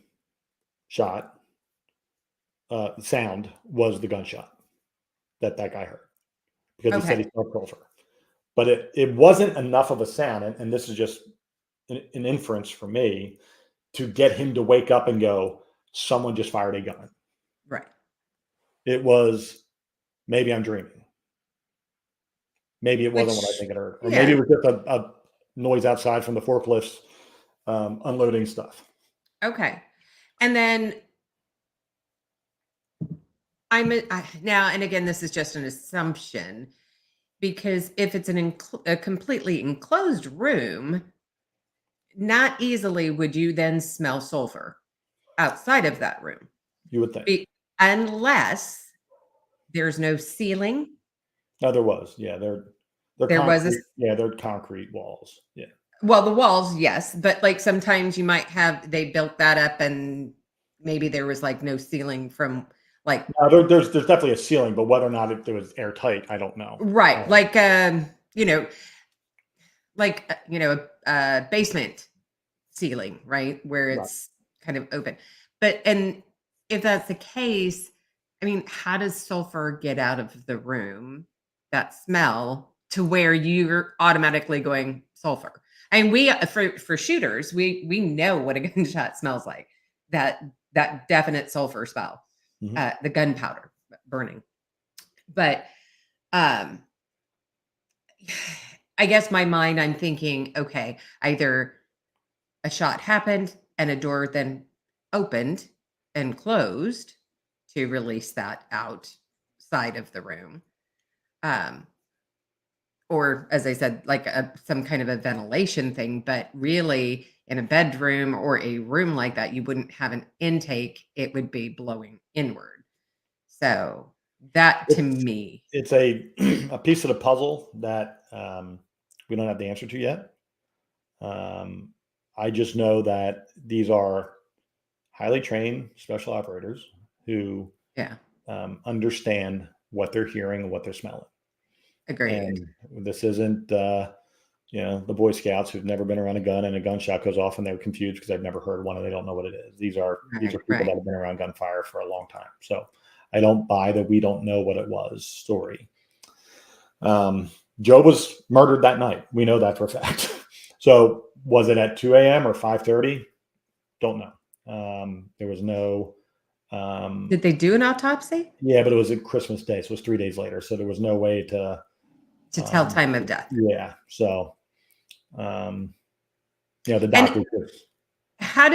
You made comment about that you believe his team had either a hand in his death or at least covered it up. Both. Okay. So what makes you believe that that's the case? Like, was he disliked? Yes, He was. by many. Job was a so, and again, this is all. I wasn't in the teams. This is all off conversations I've had with members of the teams throughout decades of service. So, And Job was military for how long? he was 19 and a half years. He was one of them. Okay. Oh, So okay. he was the commander of SEAL Team 4, one of 10 commanders, right? Job was a good order and report. Like, he wanted to have the military be the military. He didn't want to have a bunch of Charlie Sheen Navy SEALs, right? He wanted to have guys that had regulation haircuts, that they showed up on time for work, that they used proper chain of command, that they addressed their senior officers or enlisted by their rank. Like, he was just that guy. He didn't want to have a bunch of guys that had long hair and kind of just did what they wanted to do. Just like, the movie Navy SEALs is what, people want to believe. That was in the 80s. That movie came out with Charlie Sheen. Yes. But that's kind of what the Navy SEALs became, is that a bunch of party hard, work hard kind of guys. And that's the image that they were putting out there. And that's what they were in a lot of cases were that kind of environment. And Job was the antithesis of that. And he wanted to have structure. He wanted to have order. And it pissed a lot of guys off. And now Ebert loved that about Job. Job liked him because he was a guy that understood what was asked of him. Job wanted you to do your job well. He expected excellence. He expected to have all the things that you would want your elite units to have. He wanted that for them. And it created a lot of enemies. So it is not hard to come up with motives for why somebody would want to do harm to him. And then there are other things that have happened that, the death of his guys was more than likely attributed to actions that happened with SEAL Team 2, which is who Job's team relieved. There was a detainee death at the hands of 4 SEALs and some local Afghan police. And Job sat in on because when they were there prior to Job taking over, they were there for like a workup to get prepped up for taking over. And Job was with the commander of SEAL Team 2, Mike Hayes, and just sort of getting the lay of the land and understanding who the mullahs were and all that stuff. And he had asked Job to participate it was the day after Job got there, the day after the detainee died. And so he was in on the UCMJ proceedings. Okay. And the recommendation from Hayes and Job was court-martial and loss of rank and thrown out of the teams and everything. Long story short, none of that happened. They were all they got letters of reprimand and ended up all getting promoted and awarded. So God forbid if you get held accountable for things you do. But from that, it was a local farmer that was killed that they suspected of being a part of a bombing. The local police brought them to the SEALs, suspecting them as part of this bombing that happened at a checkpoint. And when the Taliban found out that the detainee died in U.S. custody or died as a result of injuries sustained in U.S. custody, there was chatter on the radio that the Army had heard that they were calling for retaliation. And prior to Job taking over, SEAL Team 2 had moved from its base in Kalash, its FOB forward operating base in Kalash, and moved it to Tarankot, where Job took over at. Okay. So the retribution, the retaliation would have had to come north, I think it was 60 kilometers to where the base was now in order to get that retribution, because that's where everybody had moved to. So it is believed that the at least Kevin Ebert's death was, which was an ambush, was part of the retaliation. And Job didn't know about that. He didn't know anything about that intel about the radio transmissions from the Taliban. It was never relayed during the transition of units. So, and Ebert he was a SEAL that was the last SEAL that was killed. Okay. So Matt Cantor and Kevin Ebert were killed. They were the SEALs, and then prior to that was two Army guys that were killed by an Afghan national police officer. Okay. Ruiz was one of them. I can't remember the other guys. Game with an M. I promised Mr. Ruiz that I would say his son's name. Absolutely. Absolutely. So, okay. So they're upset with him because he wants them to follow the regulations. Yep. You know, cut your hair, etc. And that murder for that, I don't necessarily see, obviously, right? I mean, they had to go through that in basic or boot camp and so on and so forth, right? So I see where you're going. Right. But then when you start getting into the weeds, as you call it, you know, it does make you stop and think, okay, he's involved in a US or UCMJ. thank you. The letters just got all scrambled in my head. The UCMJ for how many were involved? 4 SEALs, yeah. 4 SEALs. And from SEAL Team 2. right. And so, okay, that's SEAL Team 2. So you believe it to be members of his team, which was SEAL Team 4. That killed him, yes. Because SEAL Team 2 had already left the country. Correct. Yeah. Okay. So what would indicate then his team? So, great question. So, on top of the fact that they hated, they blamed Job for specifically Kevin Evert's death. There was a lot of conversation amongst the men that it was a bad operational plan, and that was Job's responsibility, and that it caused Kevin to die in the ambush. When in reality, we believe that there was, and these FOBs are Afghan locals, right? There's Afghanis inside the walls. Right. And they don't all always play for the home team, right? That means for the away team. There's a lot of them playing for the home team. I believe that they figured out that they were going out on that op, and notification was made, and an ambush was set up, and the Taliban killed them. That's what I believe, and that's where a lot of the conversations I've had takes me to believe that happened.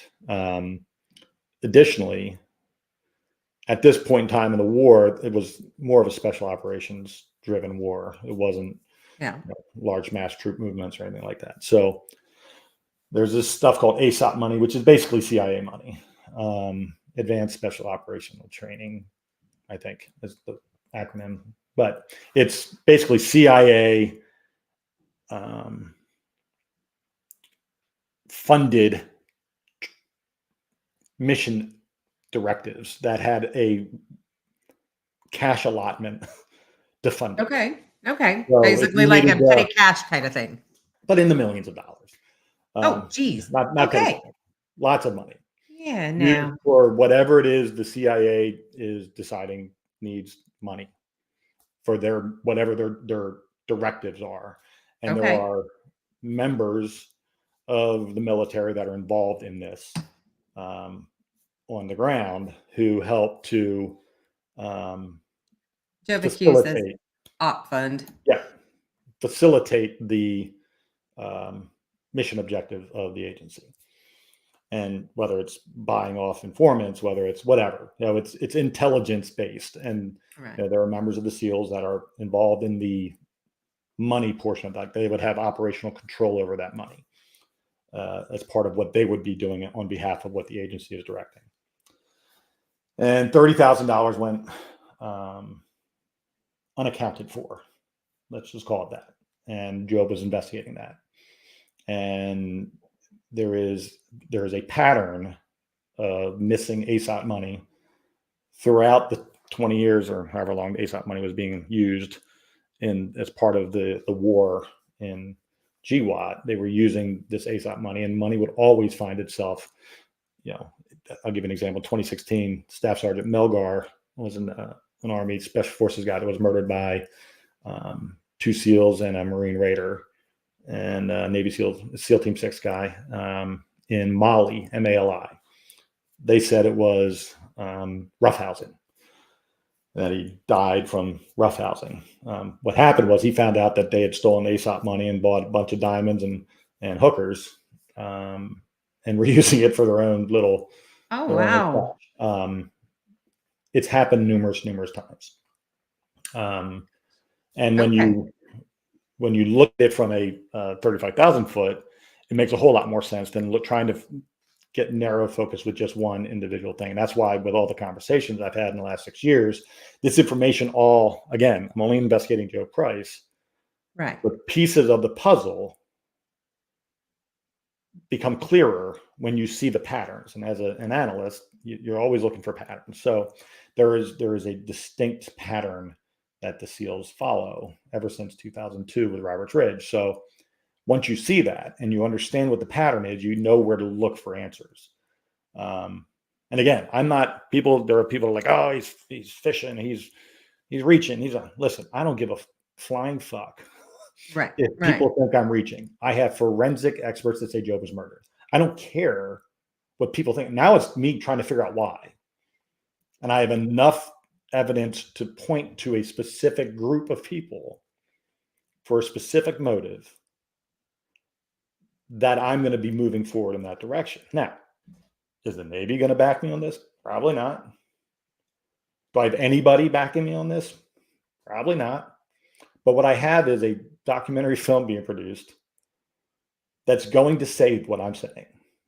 When is that? I mean, have they begun doing any kind of filming? Well, Or now it's in building the story, trying to figure out the direction okay. of how they're going to take it. And that's all them. I'm not involved in any of that. And I'm Right. not part of the team. I'm the investigator portion of the storyline.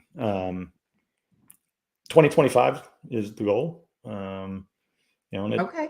yeah, it's not a, and again, I don't know anything about that world, but apparently once you start shooting, it's not a super long period of time to create the hour, 2 hour, whatever it's going to be, documentary film. But yeah, the goal is to, it's like a crime story, true crime, Right.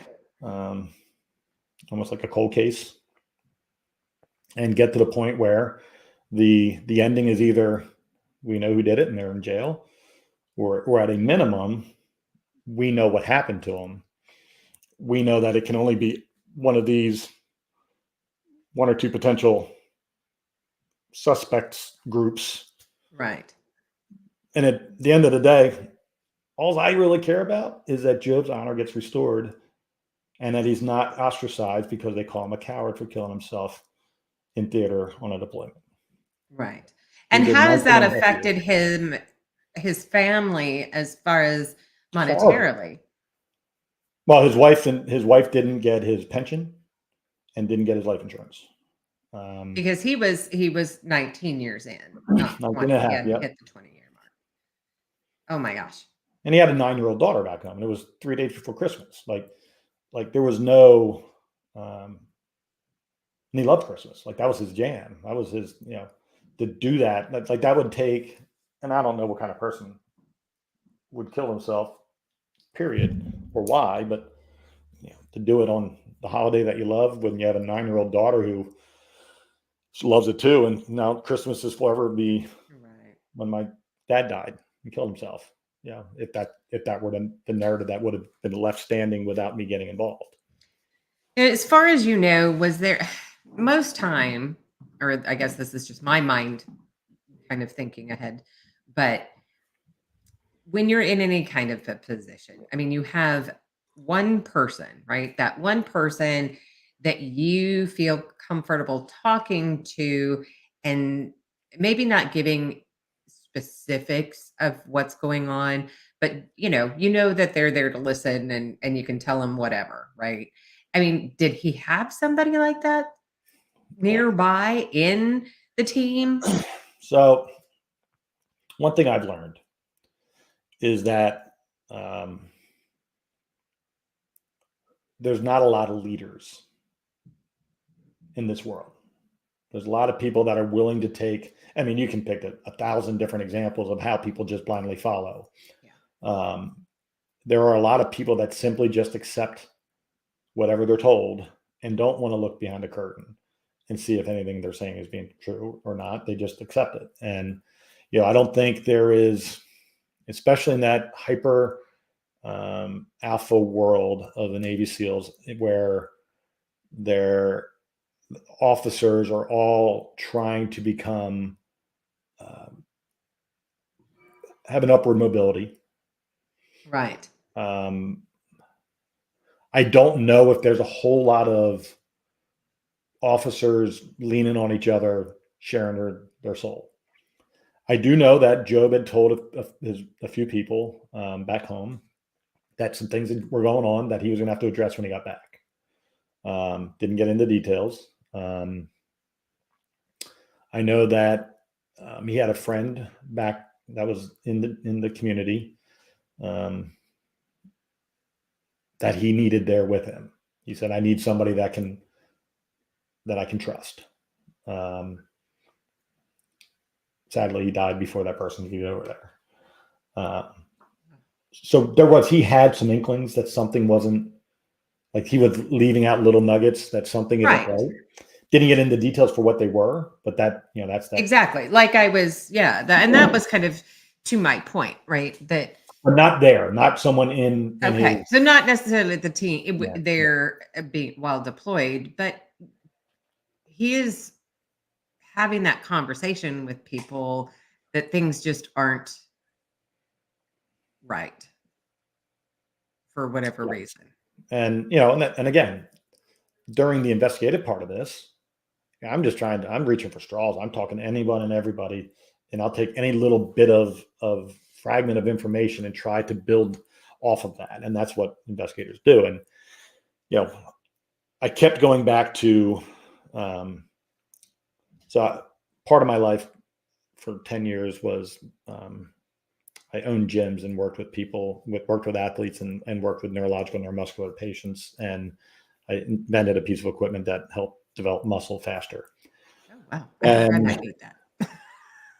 And one of the things I did was I would reverse engineer. I would work backwards from what is the symptom to try to figure out what the cause of the symptom is.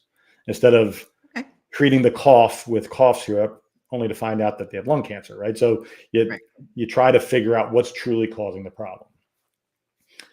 And my problem was I had in my gut, I knew that Job didn't kill himself just based on what I was seeing. So I had to stay within the box of evidence. That evidence was the only thing that was going to prove this case. Conjecture, theory, gut feelings, conversations are all great. Just like Job was sad doesn't link to suicide. Right. All these things that I'm learning throughout this 6-year process didn't link to Job being murdered. The only thing that did that would be the forensic evidence. The evidence that I believed was there that I didn't know enough about, but I knew it was wrong. Whatever it was, didn't look right to me. And I figured if I just stayed in that box and I didn't go too far outside the line and tried really hard to get that answered, that the rest would figure itself out. The why, the who would come after the how. Yes. And now that the how has been proven that he was murdered and not by his own hand and not with the gun that he was holding, that why and the who will come. I may never get the who. My bar is set. I'll take the why. Right. I mean, you figure that all the way up the chain, right? I mean, it would be there's a lot of people that got a lot of skeletons on the way up. Right. And for them even to admit that something nefarious may or may not have happened, just really crashes their credibility all the way back down. Right. This movie's going to do that regardless. Right. But I mean, so you wouldn't hear somebody say, "Hey, I believe this happened," or, because it just then puts a really black mark on everything that they've done up to that point. So I'm going to give you a perfect example. So I referenced John Chapman and Roberts Ridge. So John Chapman was an Air Force combat controller attached to SEAL Team 6 on a mission called Roberts Ridge because Neil Roberts was a Navy SEAL that fell off the back of the helicopter, landed on this mountain in Takragar, Afghanistan, 2002, March 4th, 2002. For 15 years, Britt Slabinski took the credit of what John Chapman did that day on that mountain. And it wasn't until the ISR feed was matched up with some technology that didn't exist then, but existed when this came out, that they were able to take the radio transmitter frequencies and assign them to people, knowing who had which radio. So they're able to tell these little black ant dots on this ISR feed who was who and who was doing what. And it showed that John Chapman was the one that did all the things that Britt Slabinski was taking credit for all these years. So there was a battle now, a race to get a Medal of Honor. And this was 2016, end of Obama's term, beginning of Trump's. Okay. So the Navy found out that the Air Force was looking into possibly giving John Chapman, once this information came out, the Medal of Honor. So they ramped up one for Britt Slabinski, and it was turned down by the Department of Defense. So at the same time, the Air Force one gets ramped up. So while they're redoing Slabinski's Medal of Honor that was just denied, they do a counteroffensive with the Department of Defense to try to block the Air Force from giving John Chapman a Medal of Honor. SEAL Team 6. Tim Szymanski, who was the ops officer on that raid and the one that planned that mission, is very much connected through all of the corrupt and criminal acts throughout the Navy SEALs. And I name him specifically because he is the connection point for all of them. Wow. And he led the charge against John Chapman's Medal of Honor. So much so that they created a propaganda piece. They made up lies about what the video was actually showing. They tried to do everything they could. And at the end, John Chapman got his Medal of Honor only after Britt Slabinski got his. And they basically say they did the same thing. And the Navy never came out and said, I apologize for getting this wrong or lying or anything. No one ever admitted fault. They just allowed the truth to exist in John Chapman's Medal of Honor. They never came out and said it was a lie or that it was wrong. They allowed it to be true and just let it be.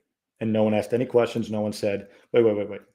How is it that you can claim this guy did it, give him a Medal of Honor, and then find out in this video that he didn't do that, this guy did it, and give him a Medal of Honor?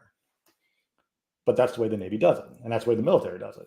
Right. So they're very well versed at PR. Let's allow the truth to exist without acknowledging the truth exists, and never apologizing for what we did or acknowledging that we did anything wrong. Yeah, which this is the world we live in, right? And that's where they will go. That's their go-to pattern. They've been doing it for years. I mean, they're known for allowing failed missions. If it's a failed mission, someone's getting promoted and someone's getting awards. And that's just how they cover it up. That's how they redirect the failure to a positive. It's just how they do it. And I can't imagine, I pray every day that true justice is served for Job, that the person that killed him spends the rest of his life in prison. Right. I am realistic to know that that's probably an unrealistic, idealistic expectation. I have a minimum that I will accept to where I will, if the family says that's good, that I'll stop. But if the family says, no, we're not done, then I'll keep going. But I think that the Navy and the Department of Defense and the machine itself is not going to allow for someone to pay for, specifically any person to pay for Job's death.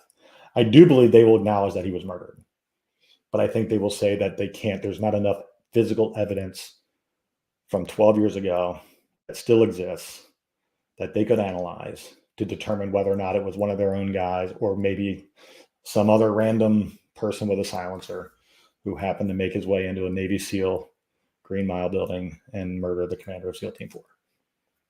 Yeah, that's crazy to think about.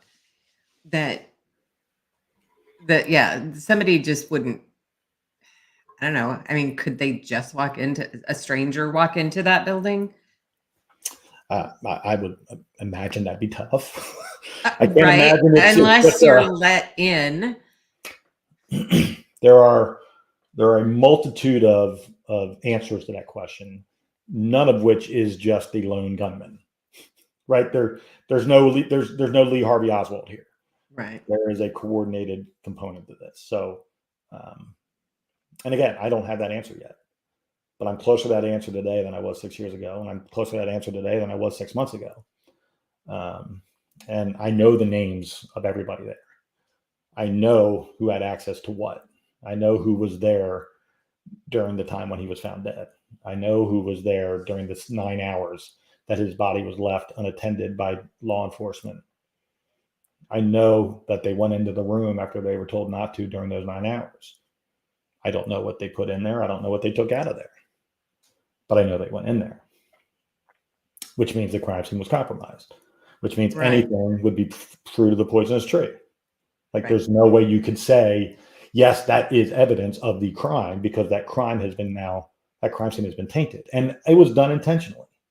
That's not, washing his body, removing all the trace. How did they get access to the body? I mean, so I'll give you an example. I'll tell you exactly how that happened. So once the NCIS agents came back and they processed what was believed to be the crime scene, that could have anything added or removed from it during the 9 hours prior, they released the body to the medical people, took it to the medical tent. And what they did was they took all the sheets and everything, and they just took his whole body with the sheets because that had blood evidence on them. And they took it to the medical tent, and they were going to take that as evidence after they got his body over to the medical tent, because they would then get him in the body bag and prepared to be sent home. So the NCIS agent in his notes writes that he spoke to the Command Master Chief, Jeff Peeler, and said, no one touches the body. No one does anything to the body. And in the notes, he said, I could tell after I told him that he wasn't going to obey my order. And then later on in his notes, he writes that he went in to retrieve the bloody bedding, and found members of Job's team bathing his body, with the bags were removed from his hands, and that they were washing his entire body. and no consequence? Nothing. Zero.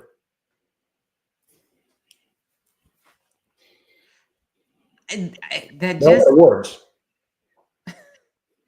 common sense would say, or lack thereof, right? You've got these people, that's what they're going to claim. Oh, well, we didn't understand what you meant. And, but if that's what he said he told them. It's in his notes. And his bags, they had bags on the hands that had right. tape around them to seal them so they wouldn't get any contamination. Correct. They were taken off and then put back on and retaped. And you could have only watched one episode of Law and Order in your entire life, and you would know that you're not supposed to do that. Right. I'm familiar with the tape over the hands. Operators. These are trained killing machines who understand. They're smart enough to understand what it is that it's not the first person they've seen die, right? It's not the first comrade that they've had die. They're not dumb. They defied a direct order from an officer, an NCIS officer. But how do they not have to deal with the UCMJ, at all? Even today, right? I mean, it's a free for all once you go overseas. That to me makes no sense. And again, I have, just like I told you, the guy killed himself in front of me didn't bother me, because I have a way of looking at things that's a little bit different than a lot of people. I understand war.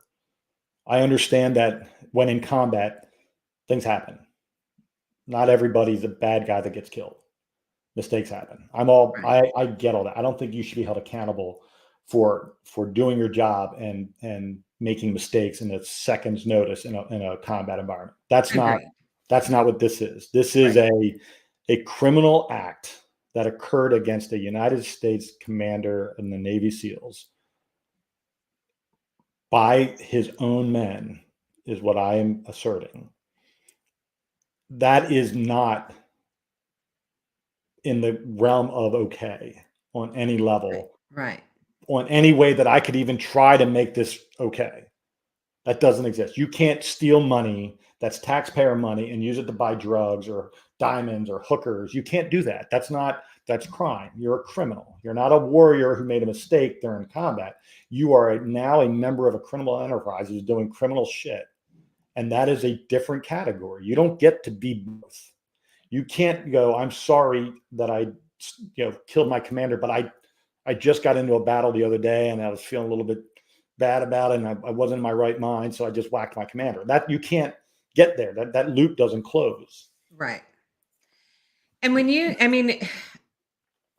going back to, the fact that I'm still hung up, I guess, on the fact that there's no repercussion for going against a direct order. I mean, I get it. When you're overseas, there's a lot of things that become relaxed as far as the leadership, to the point where everybody pretty much feels like they're on an equal path. But you still always have one person that is the leader, right? I mean, even He's dead.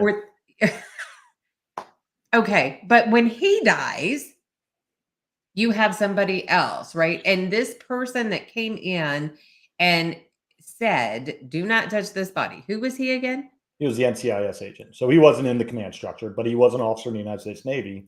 And he gave an order because it was his crime scene and it was his body was part of his would he evidence. not then be able, I mean, this is just me talking at this point, right?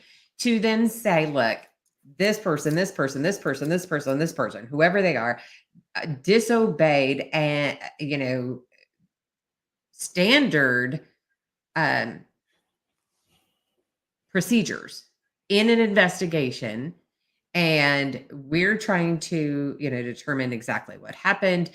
Any and all presumptive evidence is now gone. Could they not have brought that up on any kind of charge? I mean, Absolutely. really, truly.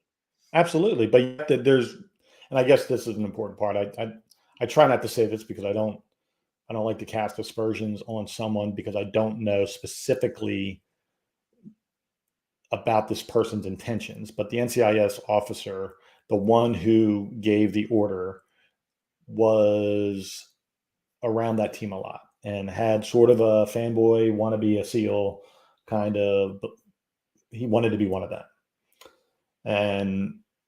And I believe he was a useful idiot in a cover up.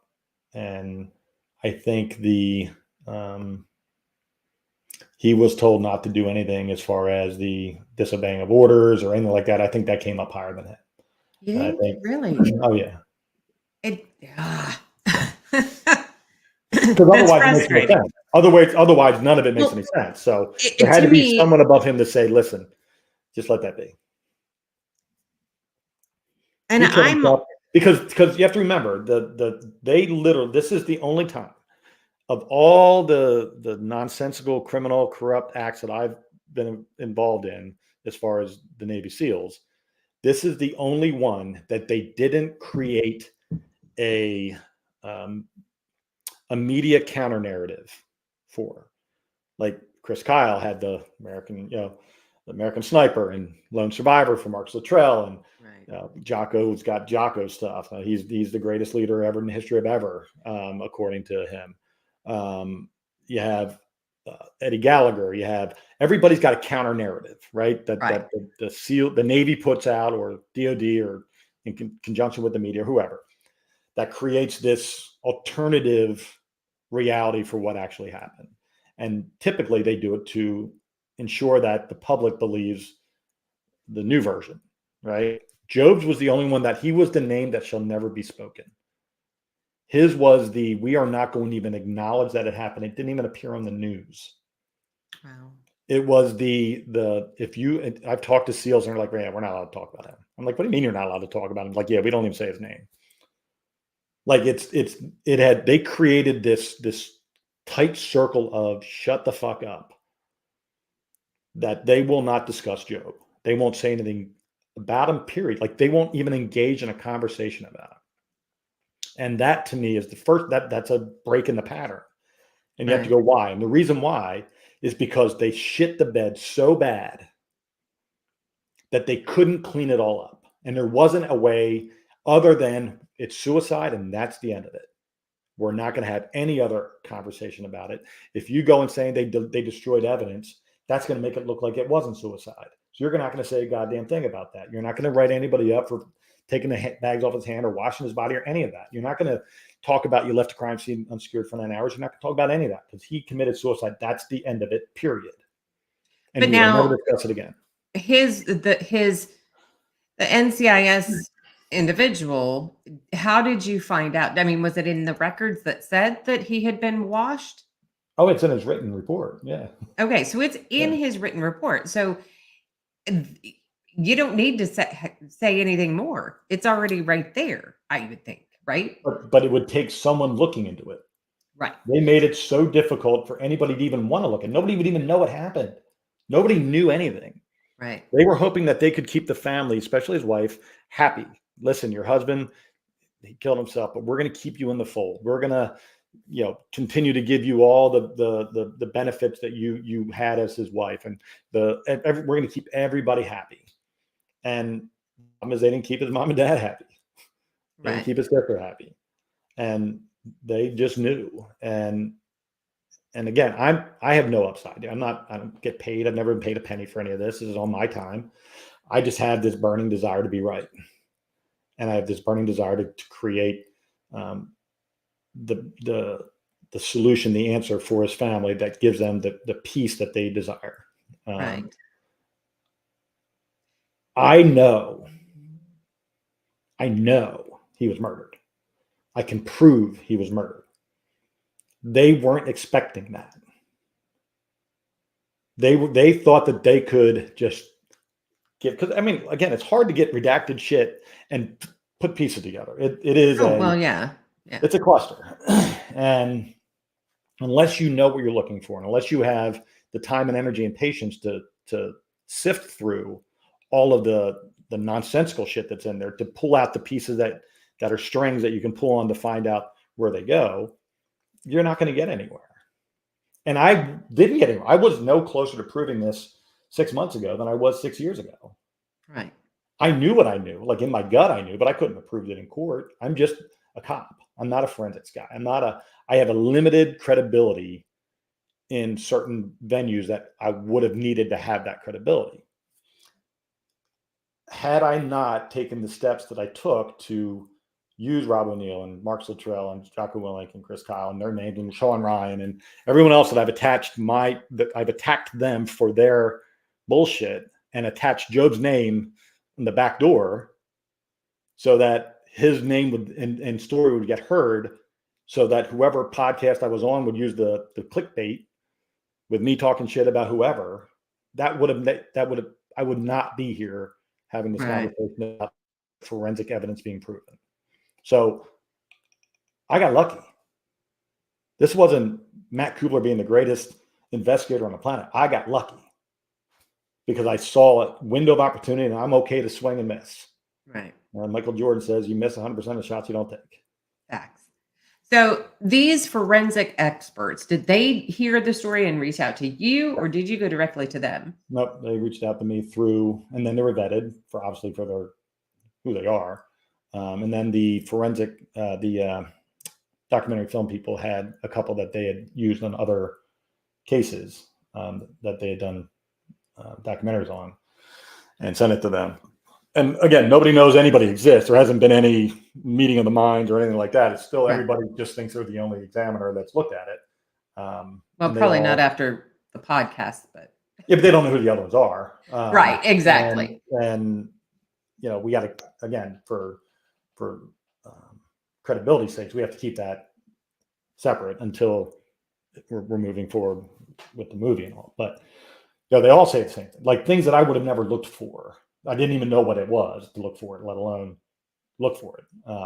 They all are like pointing out, like, geez, man, I would have never looked at that.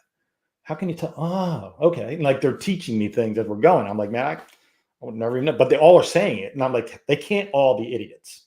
Right. All at the same time, right?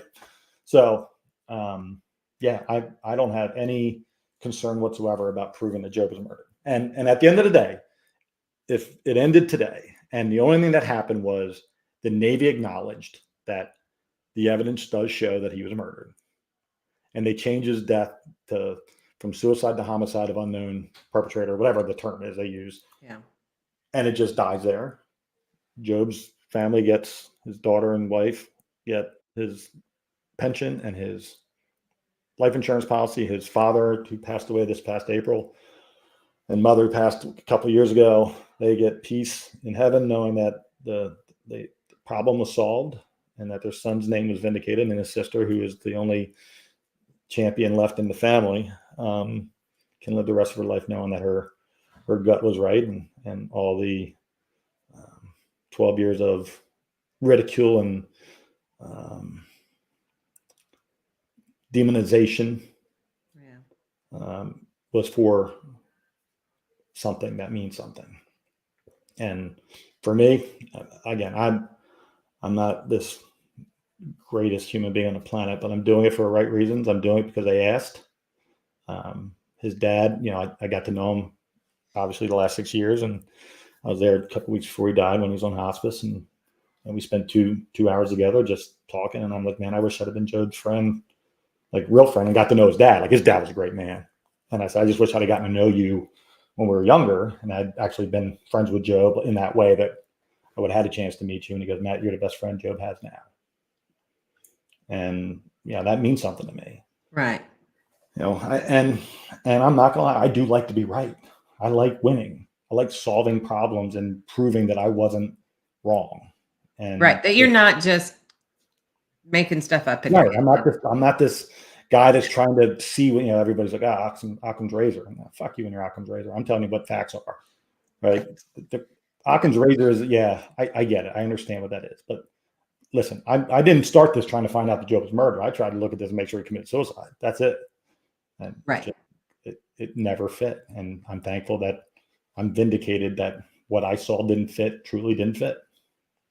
Have you reached out to any senators, congressmen, any of that?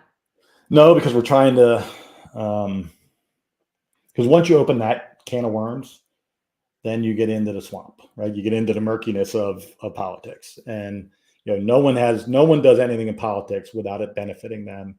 And timing is everything. So you got to go to one that's up for reelection. And if he's up for reelection in the area where the problem existed, and like there's a lot of moving parts to that. So yes, I've spoken to, before they were in Congress, I've spoken to some Navy SEALs about Job's case, not knowing they were going to end up in Congress. But Eli Crane, who's representative of Arizona, he told me back before he even was running for office that something definitely didn't look right with Job's case. And if there's anything he could ever do to help me, he never did. But he's somebody that I'm probably going to reach out to at some point in time, but not yet. There has to be pressure. There has to be leverage. You can't just go in hoping that some good person in Congress is going to do the right thing. You got to go in there with a plan, and you got to have a way to squeeze the truth and squeeze, or at least squeeze their effort. Right. So we're just not there yet.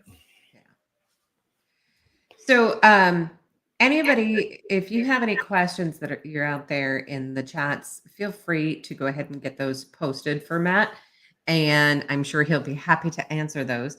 There's a lot to unpack with this, and if you are interested in a little more directly from Matt or from Job's sister, you can go out to Facebook. The page is #Justice for Job. It's just Justice for Job. Just for Job, but it's becoming a hashtag.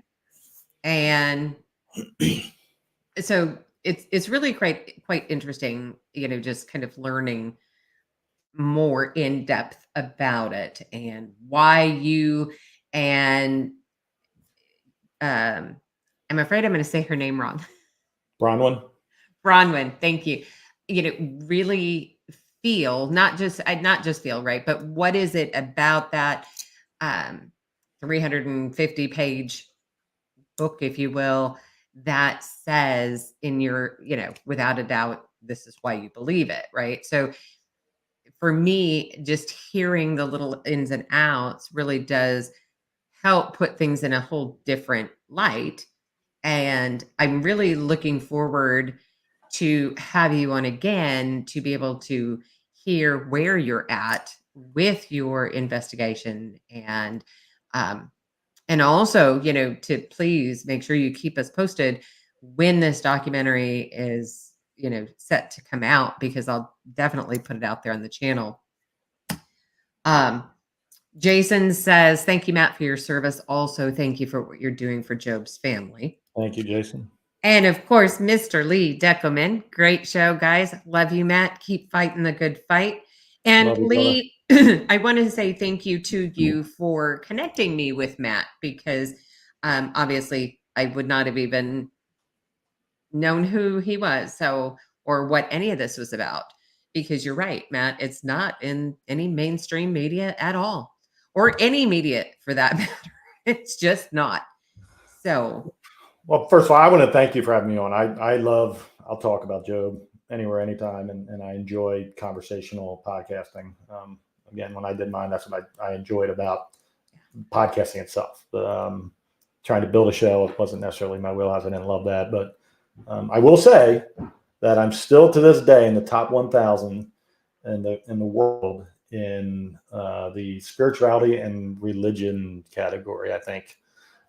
Which, I haven't put out a podcast in 3 years. That's still good that I'm still getting views. The fact that you're still up there. I want to say that if anybody's a SEAL that's watching this, I don't know if you have a Navy SEAL or Navy. I don't know that I do or don't. But we have a website for our investigative team with the documentaries, film people and everything. WhoKilledJobPrice.com. So if you go there, it'll give you some emails and some phone numbers that you can use to if you have something you want to talk about Job, if you knew him, if you know anything about the deployment, if you know anything about or you have suspicions. Like, I get intelligence from people every day. Got a great tip the other day that I can't even believe is true, but it turned out to be true, about one of the guys that deployed with Job. And I would never even thought about this guy as a suspect, and now he's right in the mix. And that was just through an Instagram message from somebody who had heard the podcast and had been following what I've been doing, and something clicked with them, and they remembered something. So go to WhoKilledJobPrice.com. www. Yep. And you can.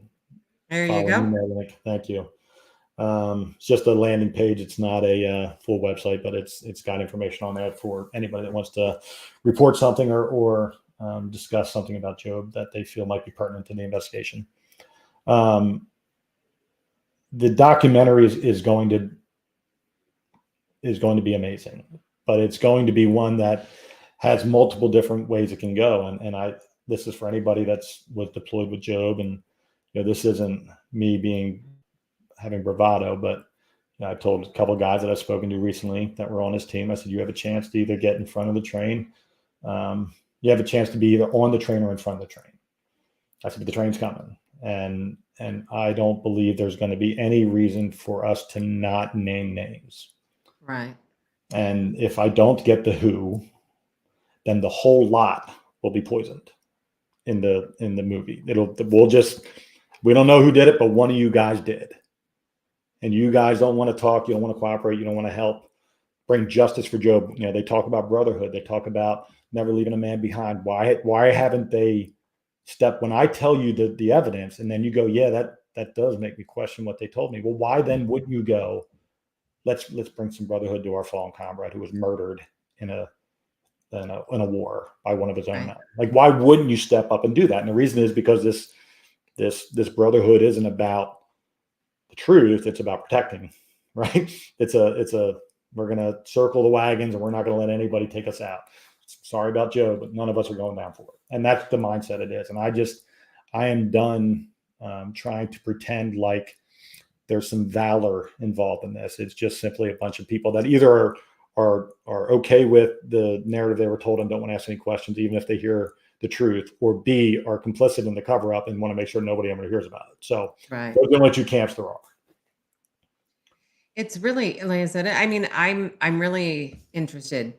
I'm one of those, I watch a lot of murder mysteries. I listen to a lot of, mystery podcasts.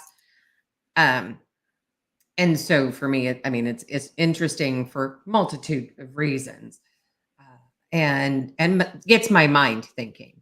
I mean, I've seen, you know, I've murder and suicide both, right? So I know what that looks like. I've seen them both, and it's, I guess, to me, it's always just kind of stereotypical. A note, or, by the way, here's my life insurance policy just sitting right there. Yep. Right. In hopes that it's still good. Um, yeah. So I get it. And especially you were talking about the bags over the hands in case there was any kind of a struggle, or fluids from, Yep. hitting them on the face or whatever. And yeah, so a lot of that, I understand how that is. So The best part is that there is probably 30 more minutes of evidence that I can't release that is going to be coming out in the movie. That my goal is not to play my hand. Everybody in the comments, okay. on every podcast is going, just show us your evidence. Well, first of all, I don't have to show you shit. Right. I owe you nothing. My job is to get justice, not to prove to some keyboard warrior that thinks he's going to catch me in an aha moment. Right. I'm good.